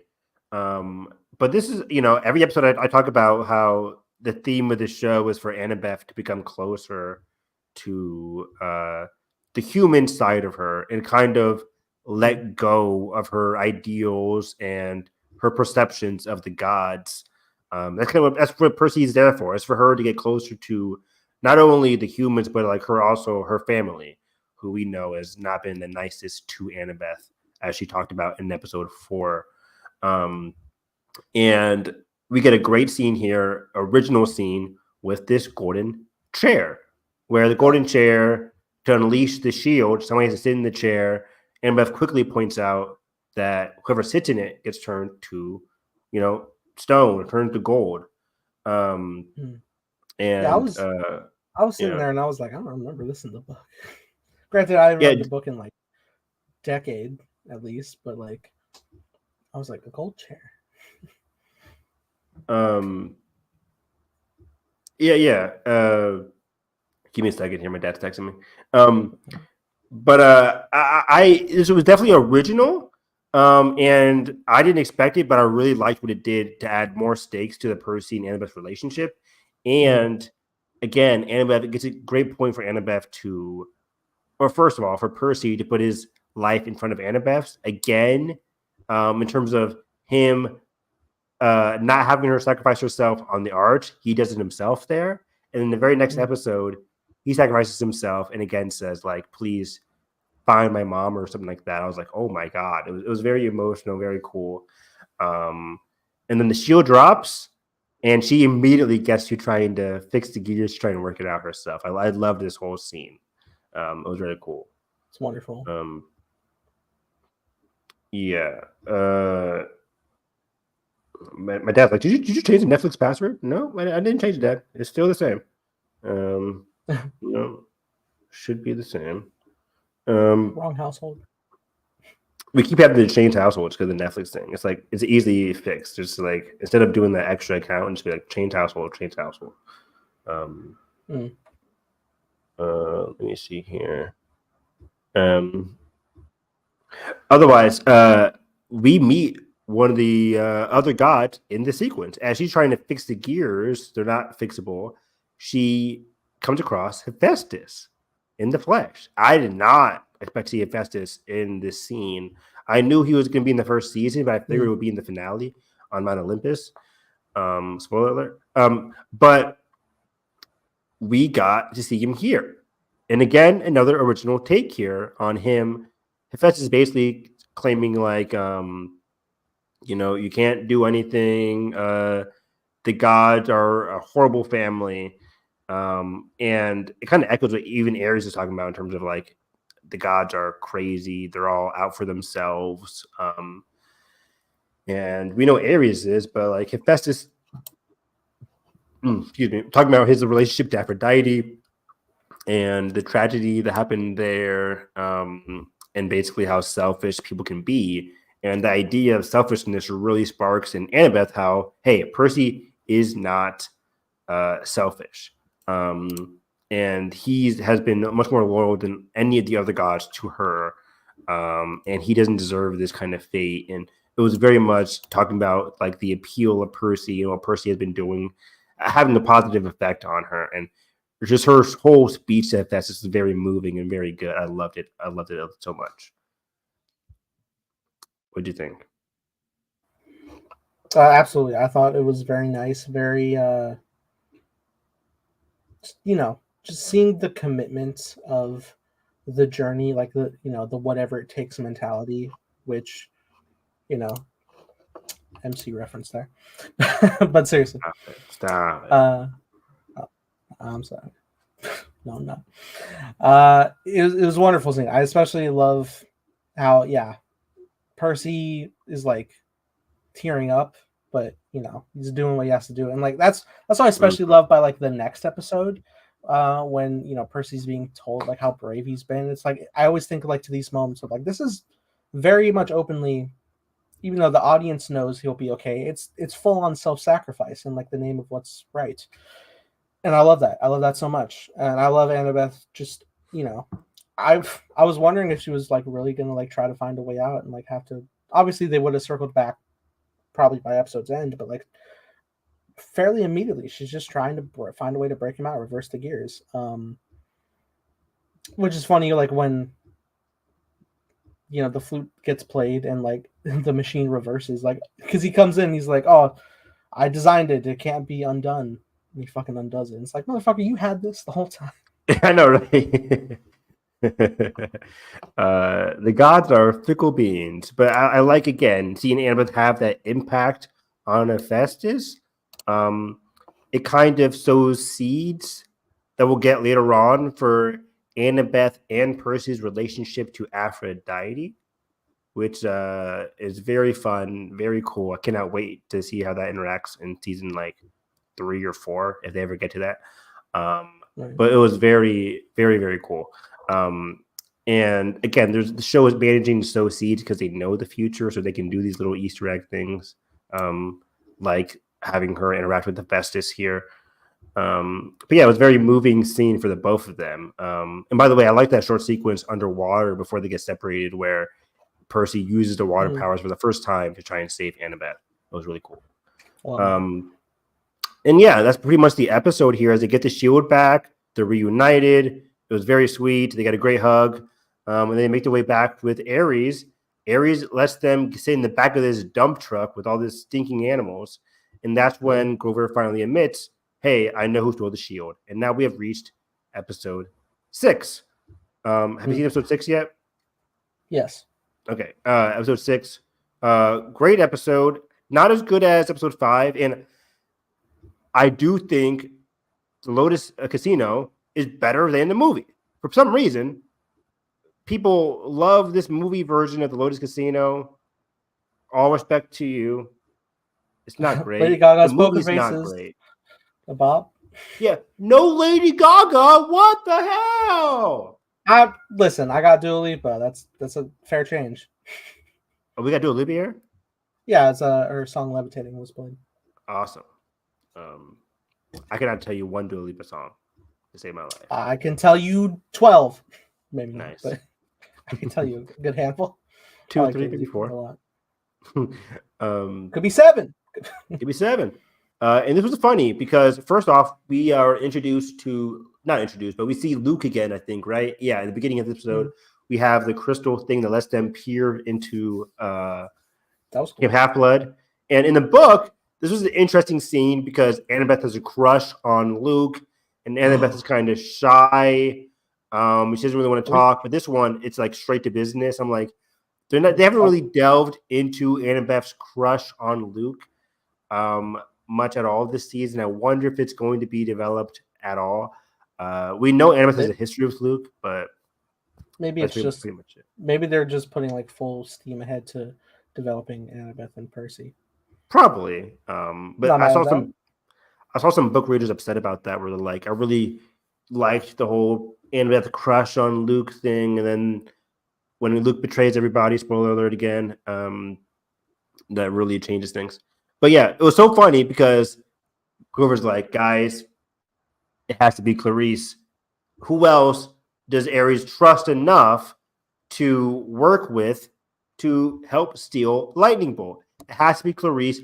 We have to tell Camp Half-Blood. They go straight to Luke. Spoiler alert for the books. Luke's lightning thief. And This motherfucker did it. It was so great hearing, and full kudos to Charles. I think his name is Charles. Charles or Charlie. I think it's Charlie, who plays Luke. Because his reaction when Annabeth and Percy are like, Luke, we know who stole it. He's like, who? It's like, it's great. Like I'm watching a ghost face. Yeah, it's like if you ever watch the Scream movies or if you play Among Us and it's like, hey, I know who the killer is. You're like, oh, please do tell. I can't wait to hear this one. And it's always fun so to rewatch. great. It's like, oh, do you think they're around somewhere? Yeah. It's always the best. And Luke's like, Clarice, man, I'm gonna have to tell somebody. I'll get right on it, guys. And it was great. I'm like, this guy is lying through his teeth. Yeah. So that was very fun. And yeah, that conversation ends quickly. It ends because Percy's like, hey, Luke, we're going to the casino to meet with your father. And then Annabeth cuts him off saying, you can't tell him about meeting his father. Percy's like, well, now I definitely can't tell him. Because Annabeth knows some history about Luke and his father and his mother. Yeah.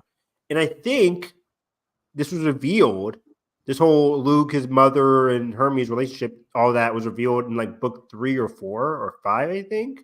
So this is way down the line, but they're seeding it here. Once again, kudos to Rick and the writers for acknowledging what comes later and seeding it in the first season here. But yeah, we'll get to that in a second. But I like the Lotus Casino in general. They get out, all the animals go crazy on the streets because Grover is a menace. That was pretty funny. And then yeah, we get to Lotus Casino. Not too much happens here. It's a pretty short sequence, pretty short episode in general. I wish we spent a longer time in the Lotus Casino. That's my only qualm with the show so far. Is like I want to stay longer in some of these sets. because the sets are great and the characters are great. I just want to stay longer with these characters. Don't be afraid to make your episodes go 45 to 55 minutes. Maybe that's one of the things. I am, but like, and I always said this, even by the Netflix show, people are like, 13 episodes is too long for a Netflix show, and now 6 episodes is too short. I'm like, I'd rather have things be too long and be dragged than too short and be rushed. Always. Give me a longer time with the characters, no matter if it's useless information, at least it's more time with said character, rather than being like, that's it, 6 episodes, you're done, and you're left wanting more. That's just my prerogative. 13 episodes for certain shows still isn't great, but it's better than 6, in my opinion, just by a little bit. Anyways, when it comes to run times, I just hope these episodes in season 2 are a lot longer, because 30 episodes, 30 minutes, 35 minutes is too short in my opinion. We should not be going the same length as like a what if episode or something. But yeah, overall, I liked what happened here in Lotus Casino. They didn't drink anything and they didn't eat anything, but they still lost their memories in unique ways. That was very fun. For Grover here, he doesn't get to do much this episode, but he follows somebody who might have some information about Pan being the great, the great, crap, I forget Grover's species. The great satyr. There we go. The great satyr that he found. He found the satyr in Medusa's place. He's talking to that person, but they're like, "Hey, wait! Grover's uncle was in there, but nobody has found Pan. Yeah, Pan has not been found. Yeah. But he meets somebody who thinks they found Pan, and then that just leads Grover to lose his memories even more because he has no idea what's going on here. They have Grover go around in circles. And by the end of the episode, Grover's like, how come I lost more than what you two did? And I like what Annabelle said at the end, where she said, we were stuck together. I was with Percy, and it's easier to retain your memories when you're with somebody, which was very sweet. Or I made it sweet. And what I liked about this episode most of all was Lin-Manuel Miranda, which me too.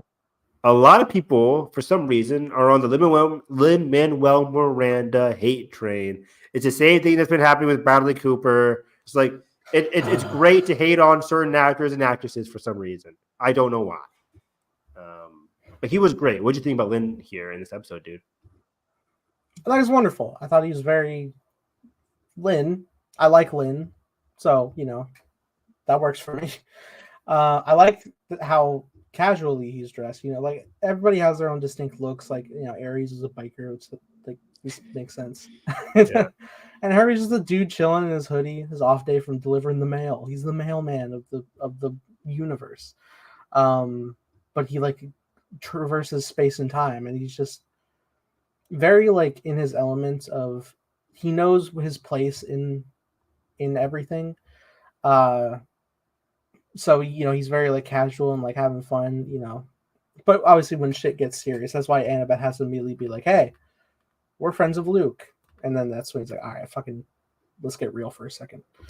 Come to my although office. when they sit down and Annabeth is like, I heard what happened between Luke and his mom and you. How was your fault? How you did this? And it's like, why the fuck are you laying on so thick, Annabeth?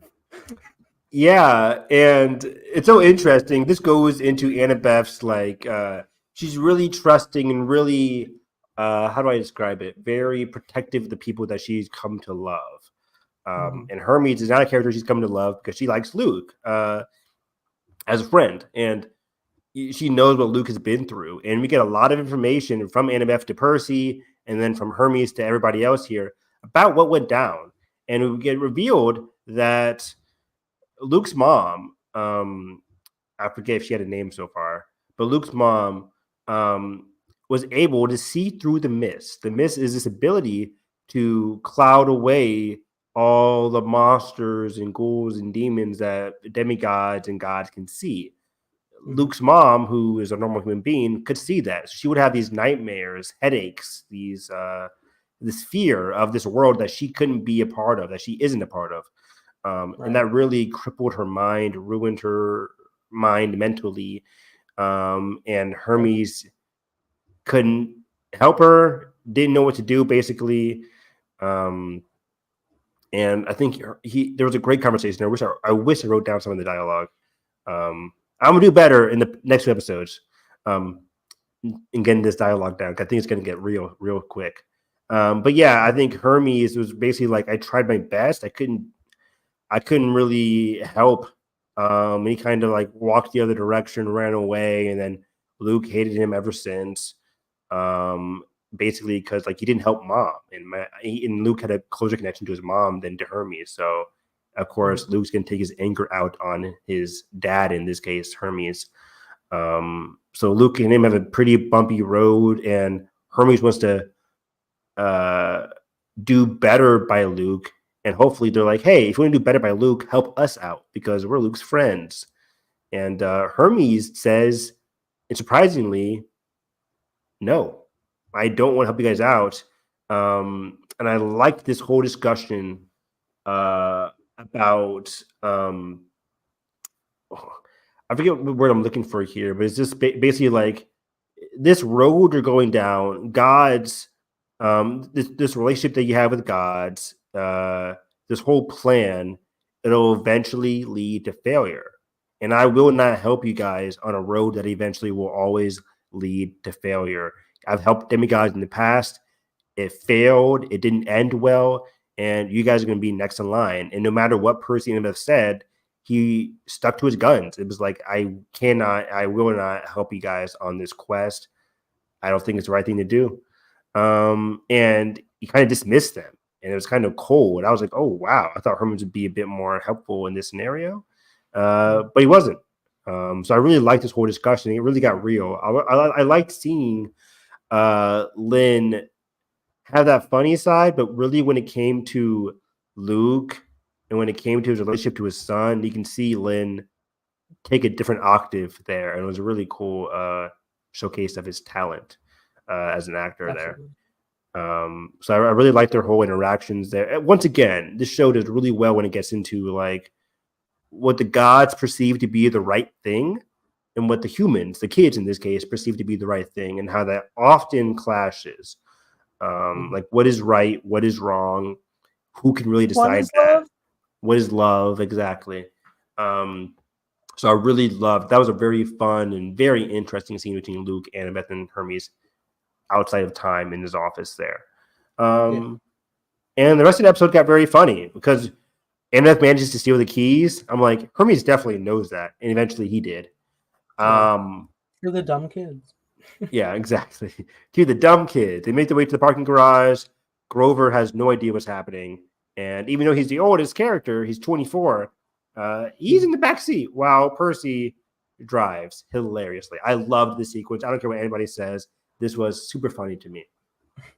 I love this. It was funny. That is now just clicking with me. Yeah, we found out last episode that Grover is 24. How old are Percy and Annabeth? 12. 12? Yeah, holy shit. But also, is Grover just like older but like youthful? Is that just the situation here? Like like eternal being? Yeah. Satyrs grow differently than humans. So 24 is basically 12 years old. Basically. Fair enough. So that's very funny.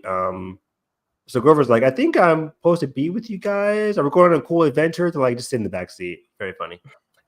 Is it dangerous? Not a deal breaker. I just want to know. That's good. The guy who plays Grover, excellent comedic timing. I've seen him in some interviews too, and he's very funny. Even in real life, he's older. I think Walker and Leah. I think Walker's like 13, Leah's like 12, and Grover's like 17. The actor that plays him. Same thing for Luke. They cast an older Luke. Luke's like 16, 17 in real life as well. Yeah. Not like a movie where they're all at least senior age. Yeah, they're all 20s, mid-20s. They're all senior citizens. Yeah, not great, Bob. But yeah, just seeing Walker hilariously try and get out of a parking garage, honk at a guy who cuts him off in the parking lot. Like, hey, this guy just totally cut in front of me. It was very funny. Already like well away, and he's like, "Wow, Yeah. honk." Oh I'm like, man. oh man, it was so funny, so funny. Nearly get hit by a train, and then they make their way to the beach, where we get some crazy reveals here. Where Percy goes to meet his father, but a water nymph comes. It says the solstice has passed. Nani? Which the This term was solstice surprising. is always funny for me because I always think about Avatar, and I'm like, oh Me no, too. we Yeah, needed to get there. we Which fucked is the same up. here. Yeah. So yeah, this is a two wrinkles for book readers, which leading into tomorrow's episode and the finale have me really curious to see what goes down here. In the books, the solstice does not pass; they make it in time. Yeah. They make it in the nick of time, but they make it there to the underworld at least in time. And also, the water nymph gives Percy 3 pearls, not 4. Why 3 pearls? Because shit goes down in the underworld, and the 3 pearls are the way to get out of the underworld. We know there's Grover, Percy, Annabeth. Percy's whole goal is to save his mom. That's 4. Nice. But with 3 pearls in the book, that created a conundrum. How was that going to get solved? Well, the book had a way of clearing that. But now the show created a 4th pearl. So people are like, where are the stakes? If there's 4 pearls, he's obviously going to free his mom. They have enough pearls to save everybody. Grover, Percy, Annabeth, his mom. Where's the stakes in the underworld when he talks to Hades? Apparently, people have seen the episode said, we don't have to worry about that. There's something interesting will go down. Okay. I can see in the previews, you hear Grover being like, Percy, like, what are you doing? Like, what's happening, Percy? So I'm like, something happens to one of the pearls. It could easily just fall off somebody's pocket. Yeah. I don't know. Something's going to happen. Yeah.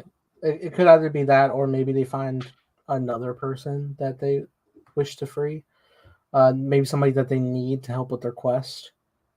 These are possibilities. I don't know. Granted, it's also because I guess I haven't read the book in a minute, so I don't exactly 100% remember how it's going to play out. But also, if you're also telling me that they are making some changes here and there, anything's on the table. Anything's on the table. You're completely right.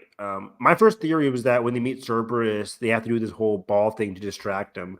I'm like, what if they just throw one of the pearls? That'd be dumb, but it could happen. Oh, whoever throw that is getting shunned. Yeah, I'm like, why'd you do? There's a way out of here. I don't know. It could happen. And if it's not Percy who throws it, if it's not Percy who throws it in that instance, like Percy's gonna hate you. Yeah.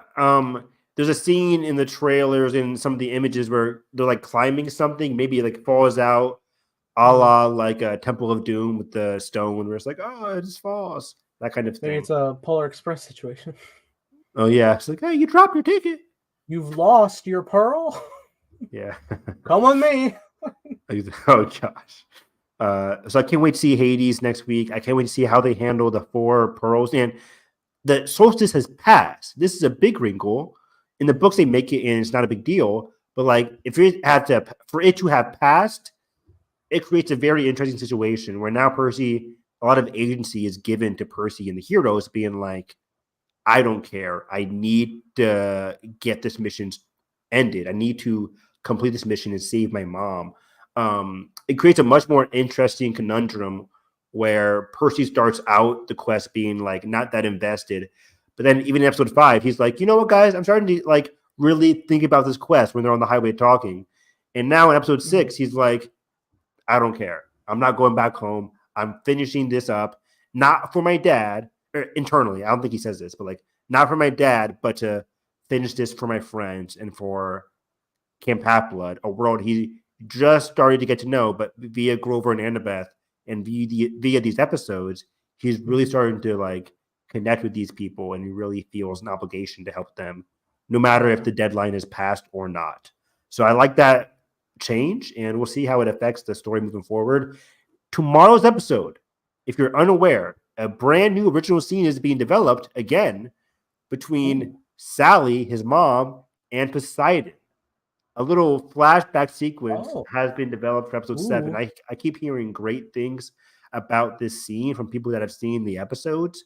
They say it's one of their favorite scenes of the first season so far. I'm super excited. I think the person that plays Sally has been phenomenal so far. And to see more about Poseidon, who in the books, we only saw Poseidon in the last couple pages of the book. So to get more scenes from him prior to the finale, I couldn't be happier. So yeah, I think tomorrow's episode is going to be about like 40 minutes, credits included. And then the finale, I think, is going to be another short episode, unfortunately, like 35 minutes. But yeah, overall, I'm really enjoying Percy Jackson. My only qualm with the series so far is, again, the run times. Some of the dialogue is pretty childish, but it's fine for me. I'm just loving the actors. I'm loving their chemistry. That's like the best thing I can say. It reminds me so much of Willow, where I just fell in love with the actors' chemistry. You can really tell they're friends off and on camera. And I like a lot of the changes they're making from the book. In the Percy and Annabeth scenes, again, every episode are just killing me. I love it so much. So yeah, this series is doing everything I wanted it to. I'm so happy. As a huge book fan, as a huge fan of the books, yeah, couldn't be happier. Nice. Let's dive into some. We might not be able to handle all the movie news because there's a lot that went down. But let's get some of these thumbnail topics out of the way. Big one being, Nathan, I heard you're a fan of a certain blind superhero, Black Panther. Just kidding. Yeah, I was like, who's an existing blind hero we know? No. Daredevil Born Again has been born again. Starting today, as of this airing of this podcast, it's Monday, January 22nd. Born Again has restarted filming. This is the first day of their production with the new scripts and new cast members, because as of a couple weeks ago, Karen and Foggy are back, and this is great news. It was previously under the original Daredevil Born Again writers and staff before they all got fired. It was going to be revealed that Karen and Foggy had died during the 5-year blip. I think that was it. And then there were some other changes, but that was the big one. People are going to be like, "There's no Karen or Foggy." I think that would have been a devastating change, because those were the two biggest hearts of the show. Matt isn't the most talkative character, so it was always great, especially in season 1 and season 3, to get a character like Karen to be that heart for him, especially Foggy too, to be like, dude, get out of your own ass. And these two characters are so instrumental into fleshing out Matt and this whole trio dynamic, and I'm just so glad they're back in the show. Absolutely. I could not fathom how the show would feel without them, because, just 3 incredible seasons, and Defenders as well, basically 4 seasons with all these characters. And just their rapport is immaculate. The way they bounce off of each other, they literally complement each other. And it's like if you go to make a recipe and you remove some ingredients, Evan, it's not going to be as good or what it should be as it is with them. So this is wonderful news. I think I had also heard that John Bernthal is coming back as Frank. Yeah, that was even with the original production. He was supposed to come back as well. So yeah, John Bernthal is coming back. He's great. He's perfect casting as Frank. He always said, I'll come back when the script's right. Apparently he's better now. Even Vincent D'Onofrio, who we recently saw in Echo, to middling degrees. he was excited about this new production and the possibilities of what they're going to be diving into with this story. It more so than ever now feels like an actual like season 4, like full on continuation. I think news had like broken as well. Like they're saying like the MCU Netflix shows are canon again, which is wonderful. Yes. Echo kind of dives into that as well. Do you know how Echo ends? I know you haven't seen Echo. No, I don't. I haven't heard anything. Luckily, Okay, I haven't seen anything on the timeline. Nobody's said a word. I'm like, that's a bummer. For my which is weird. Anyway. My timeline has been empty, but then Hollywood Porter comes out and says like Echo has had a great response on Disney Plus. I'm like, has it? Has it really? And granted, with how algorithms work, maybe it's just whatever stuff we're engaging with. Sure, probably. Yeah. It was surprising to me. Yeah. I'm like, okay. But I guess that's also what happens when you drop the whole series at once. Exactly, that's true. Yeah, you get a lot of engagement because everybody are watching all the episodes. Good point. Mm-hmm. So yeah, there's a certain plot point at the finale. I'm like, how is that going to work for Born Again? But I'll wait till you finish that. Okay. What else was I going to say? Yeah, I was going to mention some spoilers, but yeah, I think Born Again has some interesting possibilities for the future.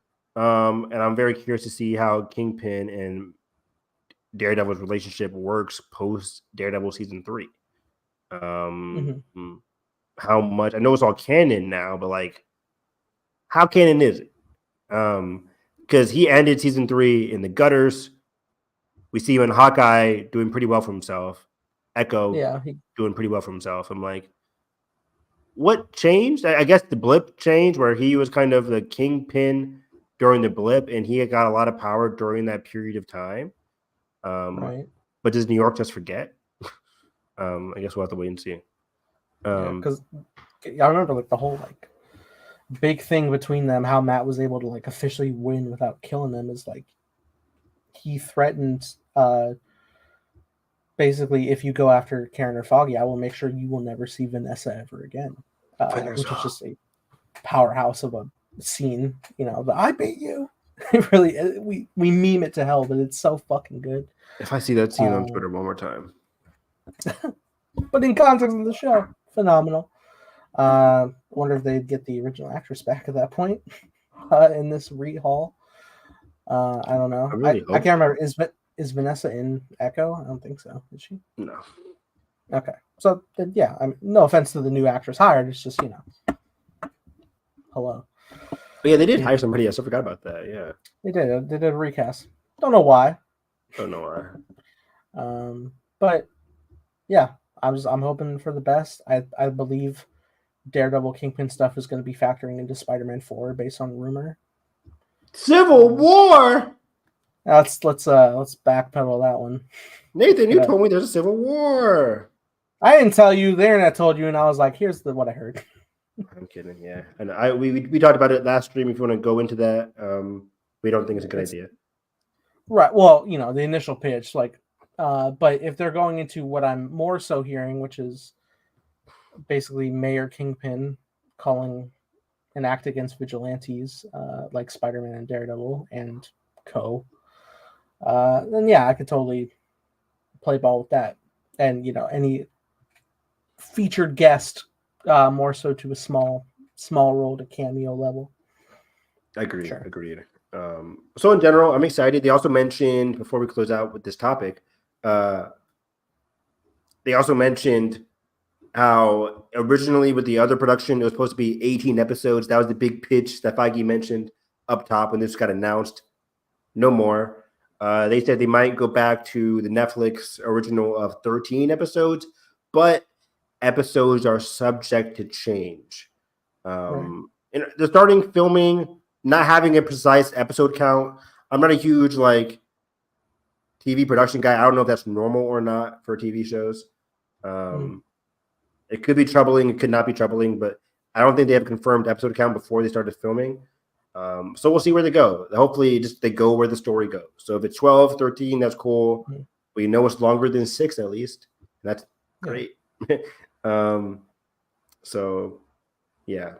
So anything, I think 13 will be fine as well. 13 worked Yeah, wonderfully for all 3 seasons of Daredevil. Worked fine for me. yeah, absolutely. I wonder if we'll get any follow up on Dex, Bullseye.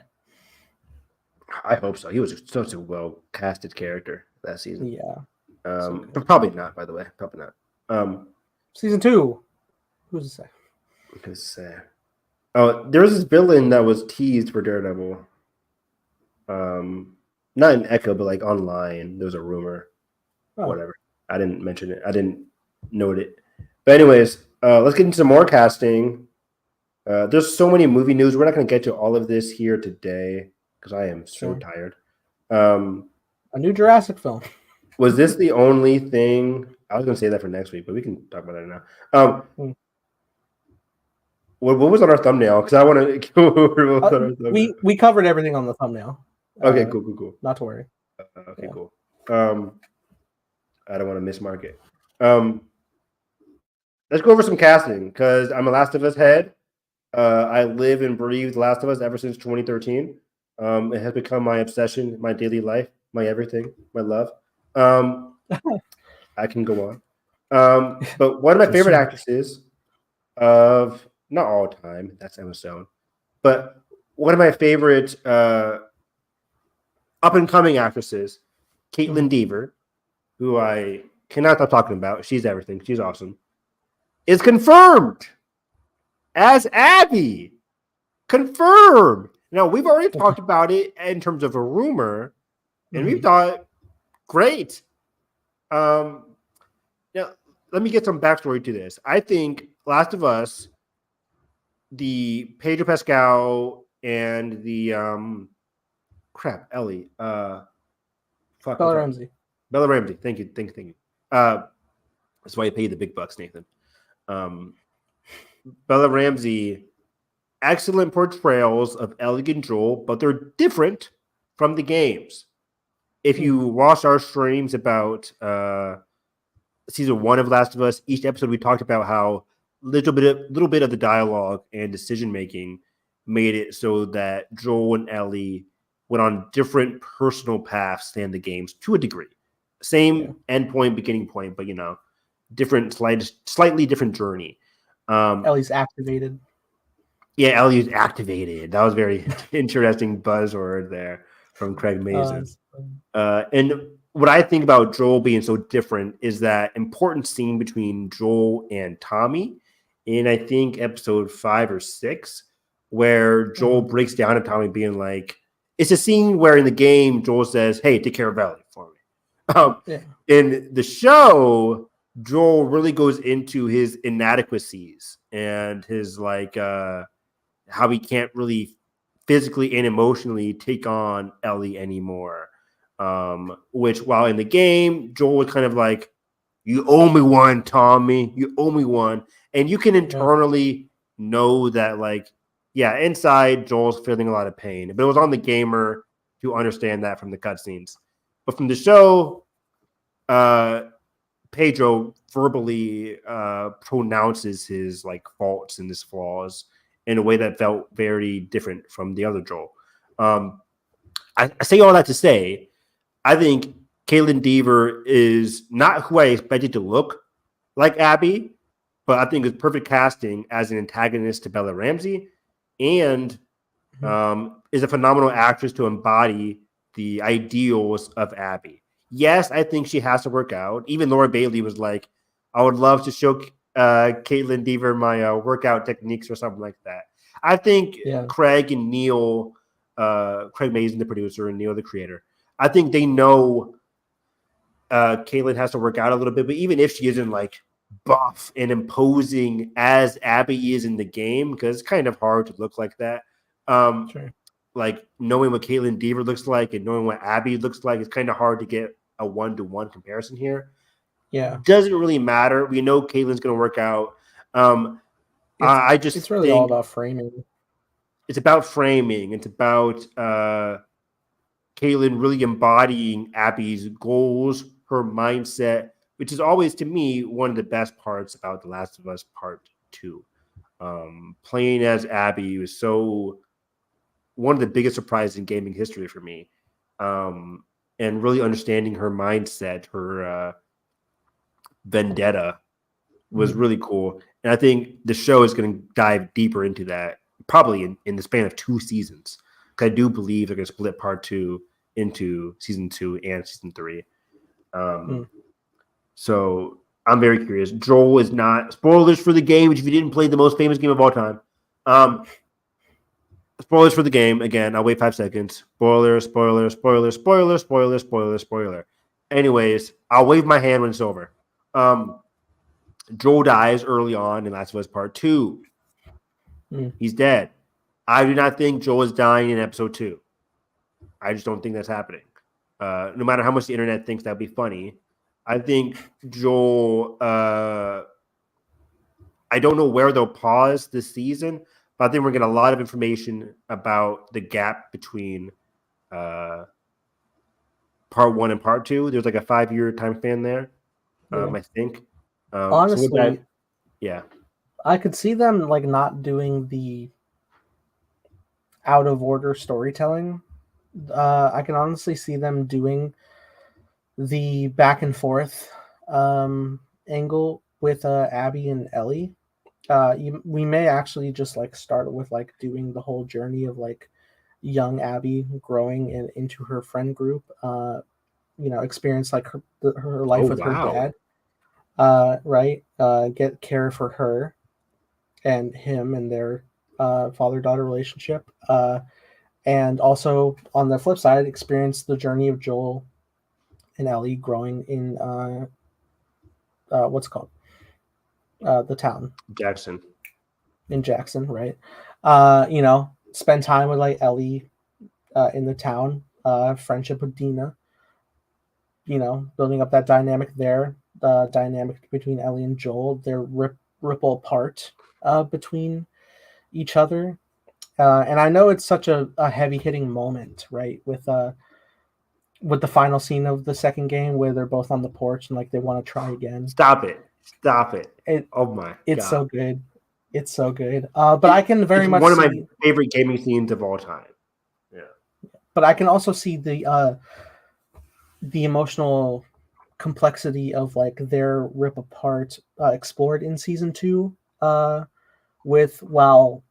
coinciding with Abby's journey and like her side of things, and concluding in the final episode of having that port scene, or you could save it, but I think season 2 might very well end with the whole dynamic of Joel being captured to that his final scene and like cliffhanger it there, or even if they just cut off with like rescuing Abby in the snow, where like Joel doesn't know who this girl is, but Abby very much does. That'd be interesting. See, I don't know if it'll go all the way to the finale of season 2. It definitely could. How many episodes does season 1 have? 10? 8? 8. I think the event could happen in episode 3 or 4 or 5 or 6.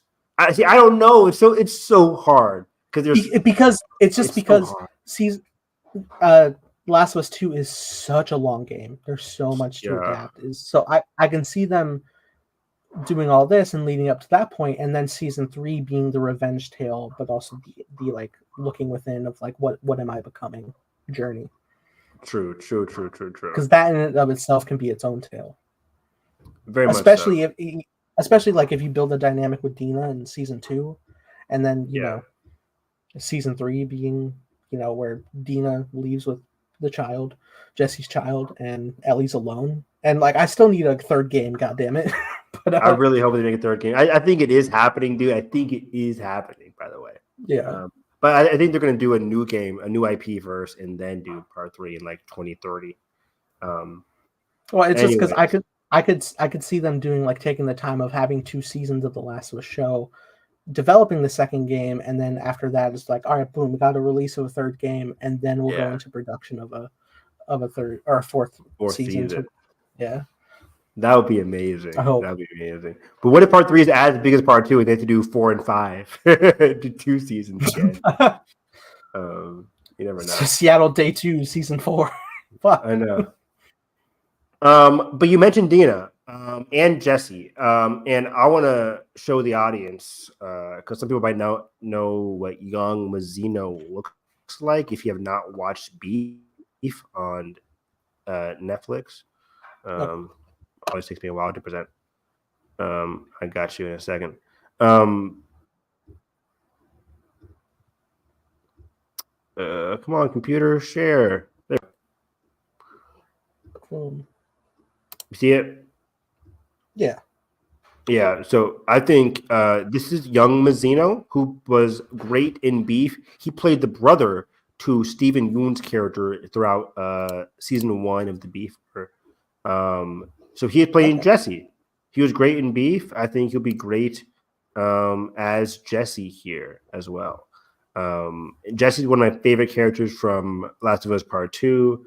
I cannot wait to see what he contributes here to the show itself in season 2.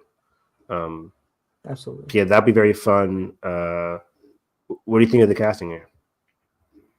Good casting. I'm not familiar with this man's work, but I think he very much looks almost identical to Jesse. It's kind of crazy.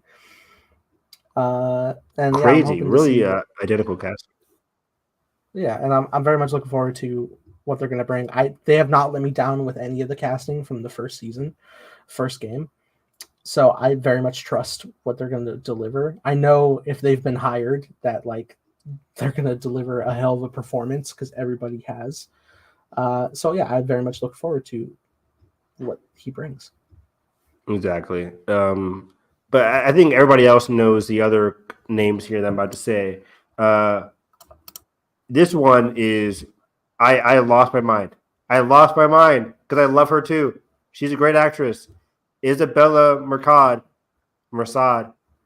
has been cast as Dina in Last of Us Part 2, Ellie's girlfriend. Holy shit. Fan-fucking-tastic casting. If you're not sure who Isabella Mersad is, shame on you. She's a great actress. Madam I first saw Webster. Madam Webstar. Isabella. She had a phenomenal agent. Because I forget where her next projects are, but she's in a lot of high-profile things. Kingdom Hearts. Kingdom Hearts. She has a Kingdom Hearts credit for something. What? Kingdom Hearts X back cover TV program. Oh, she's in back cover? I guess so. What? What? Are you joking? Where are you seeing that at? Google. Google. Oh wow. I'm not sure who she's playing, but she probably voiced one of the Guardians. That's interesting. I didn't know that.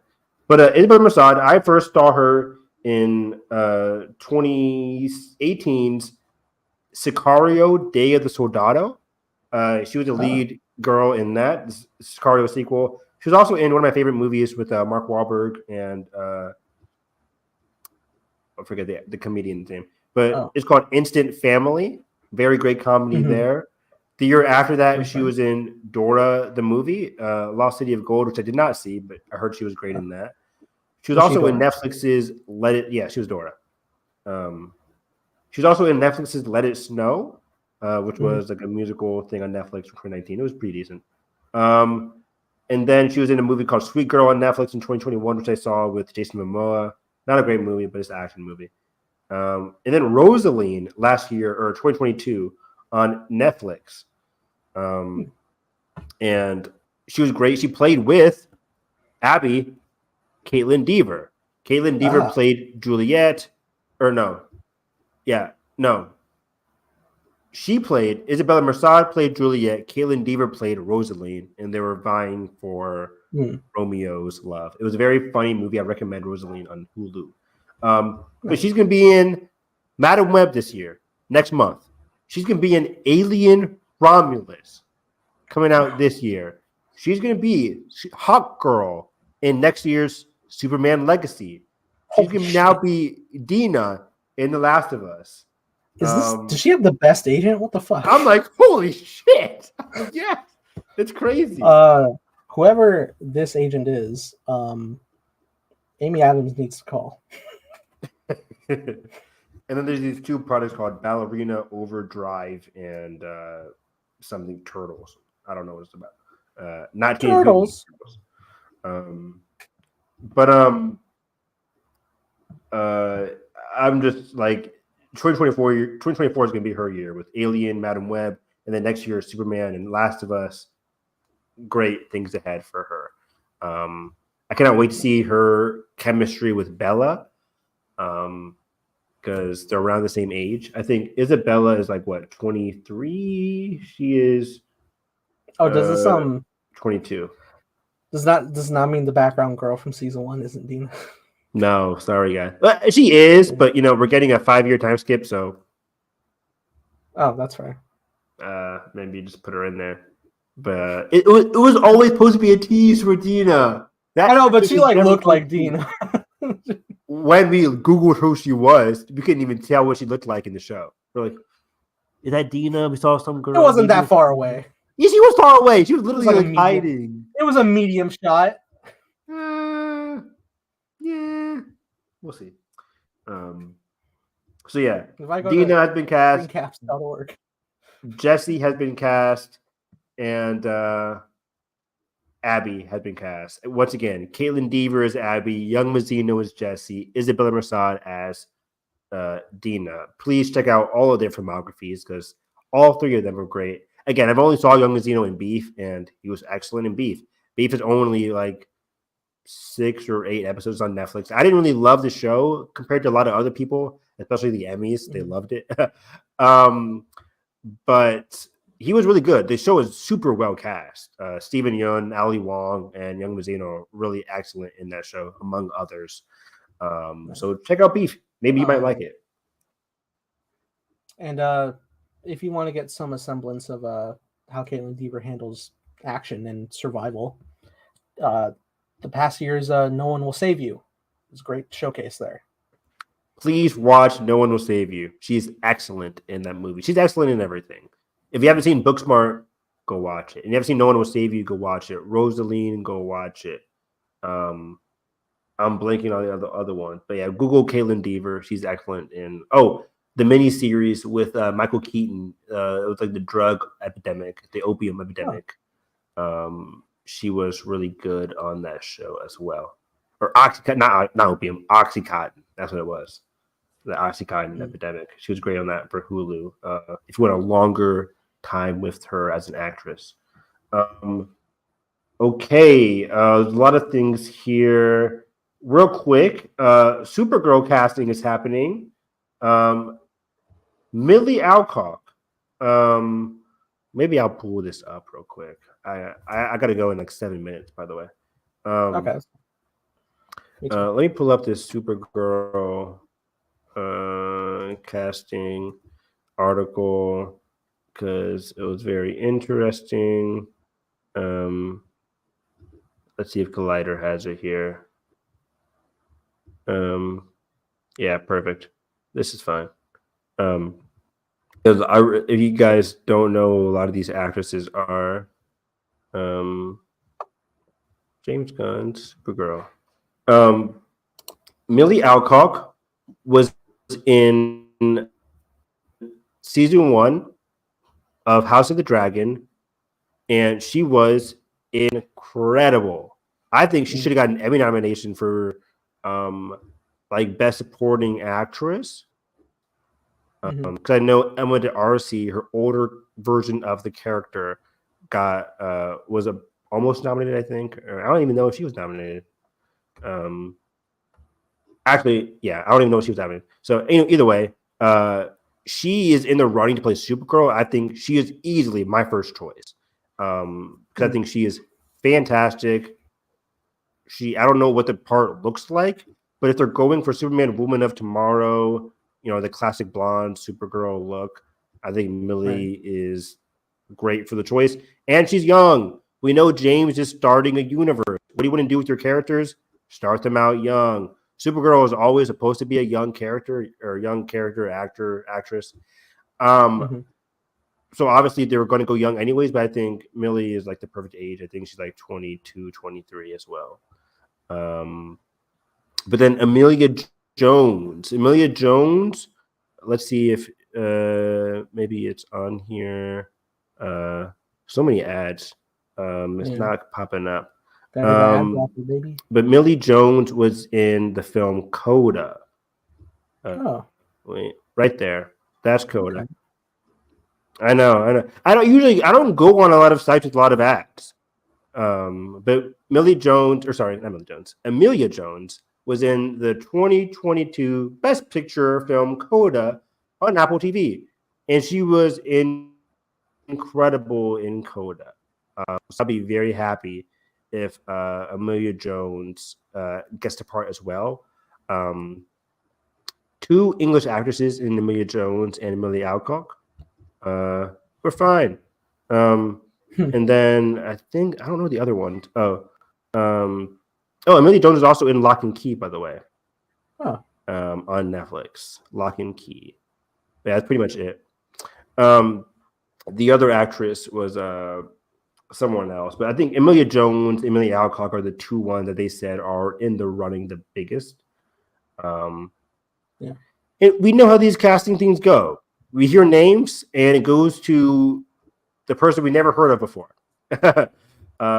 That's usually the case for these things. But given the casting on like Superman so far, not the main one, because Superman's pretty unknown. David, whatever his name is, pretty unknown. But everybody else around him, supporting cast, have been pretty well known. So it's not a long shot for Amelia Jones, Amelia Alcock, who are still not super well known, but recently known. It's not impossible for them to be still in the heat of the running. I'll be very happy about that. Very true. So yeah, we can save Jurassic Park for next week because I want to have a longer discussion about that. I don't know if there's even a discussion much. I think there's because I mean there's a pitch to be made. I saw your idea. That was a cool fuck it. I'll talk about it right now. I have time. Jurassic Park. A new movie is coming out.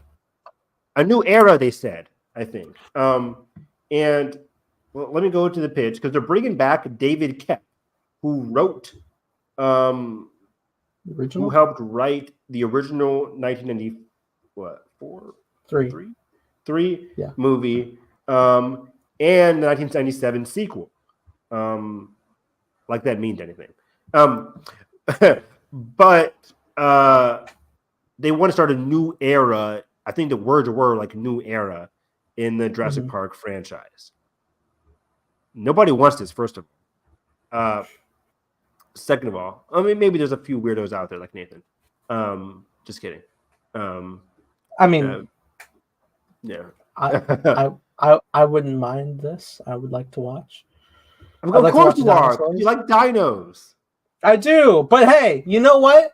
You know what though? Not just any dinos, and you know what proved that was 65. True. Not a great movie. Even Adam Driver can save that movie.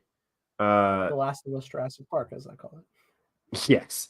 And my thing is, I thought Jurassic World trilogy, World Dominion in the middle one, I keep forgetting the name for that Fallen one. Kingdom. Fallen Kingdom.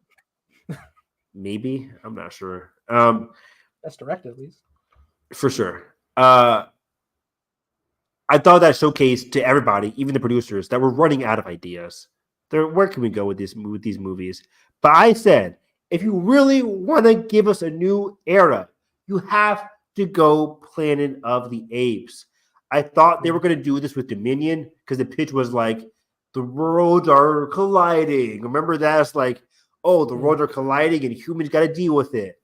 And that was never really brought up in Dominion. It was about locusts and people. It was weird. I think I don't know where I was going with that. Clones, baby. Clones. Stop it. Stop the clones BS. I will forever defend the clones idea because it's all cloning.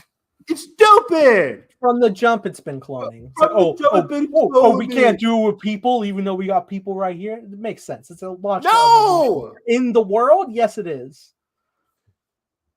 But it's not entertaining. I don't care about fucking cloning. I don't care, Bob. But yes, you have to go Planet of the Apes. Make this.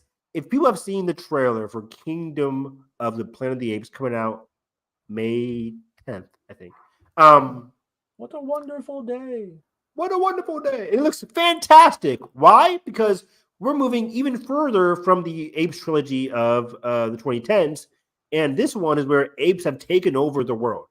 It's not even tied anymore. It's apes have pretty much taken over.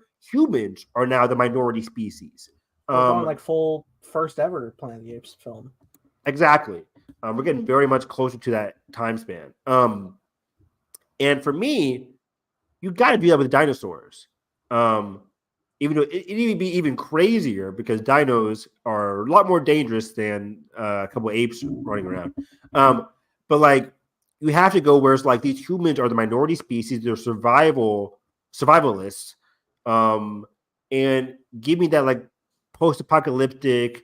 If people have seen the movie like Apocalyptica, like give me some kind of like stranded Earth, one against many, lone survivor as like I'm struggling to survive, that kind of thing. Pockets of civilization, if that, where they're just trying to survive. Like go prey on this, right? Like give me like a modern but dystopian take on this Jurassic World where dinosaurs is taken over and the humans just have to survive and go from there. I don't know what the goal of the movie could be.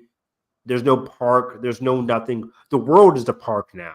Like, go into that dilemma, and then go from there. David Kep. I don't know. They I have seen like a fair criticism in like the existing movies, the latter two specifically, where like you see shots of like, you know, the T-Rex is at Central Zoo roaring at a lion, or you see the mosasaur in a wave of surfers, and people are like, I want to see that movie.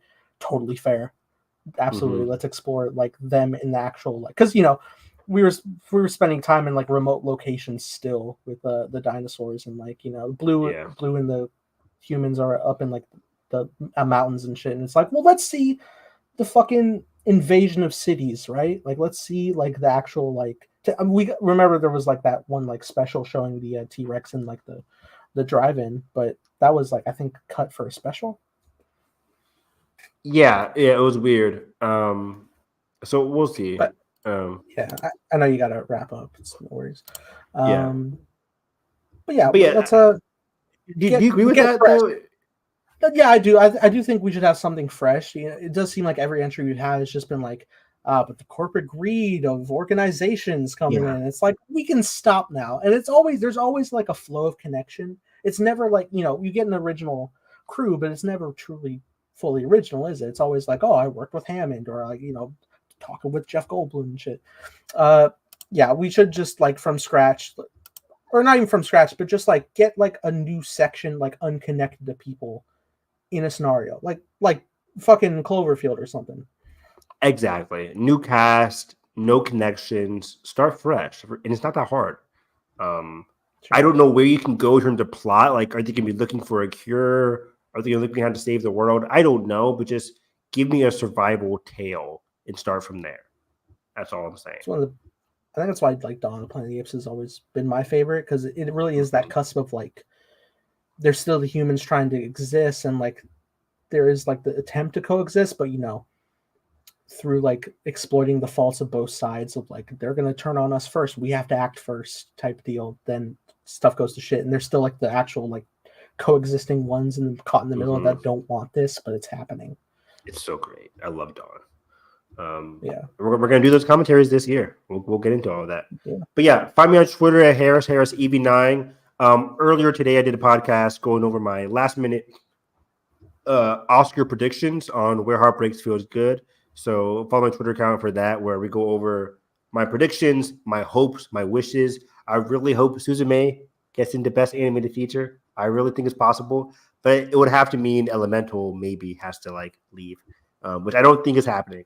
So I'm very curious, how many nominations is Spider-Verse going to get? Is it going to be the rare visual effects nomination along with an animated feature. That's very rare, but I would like it.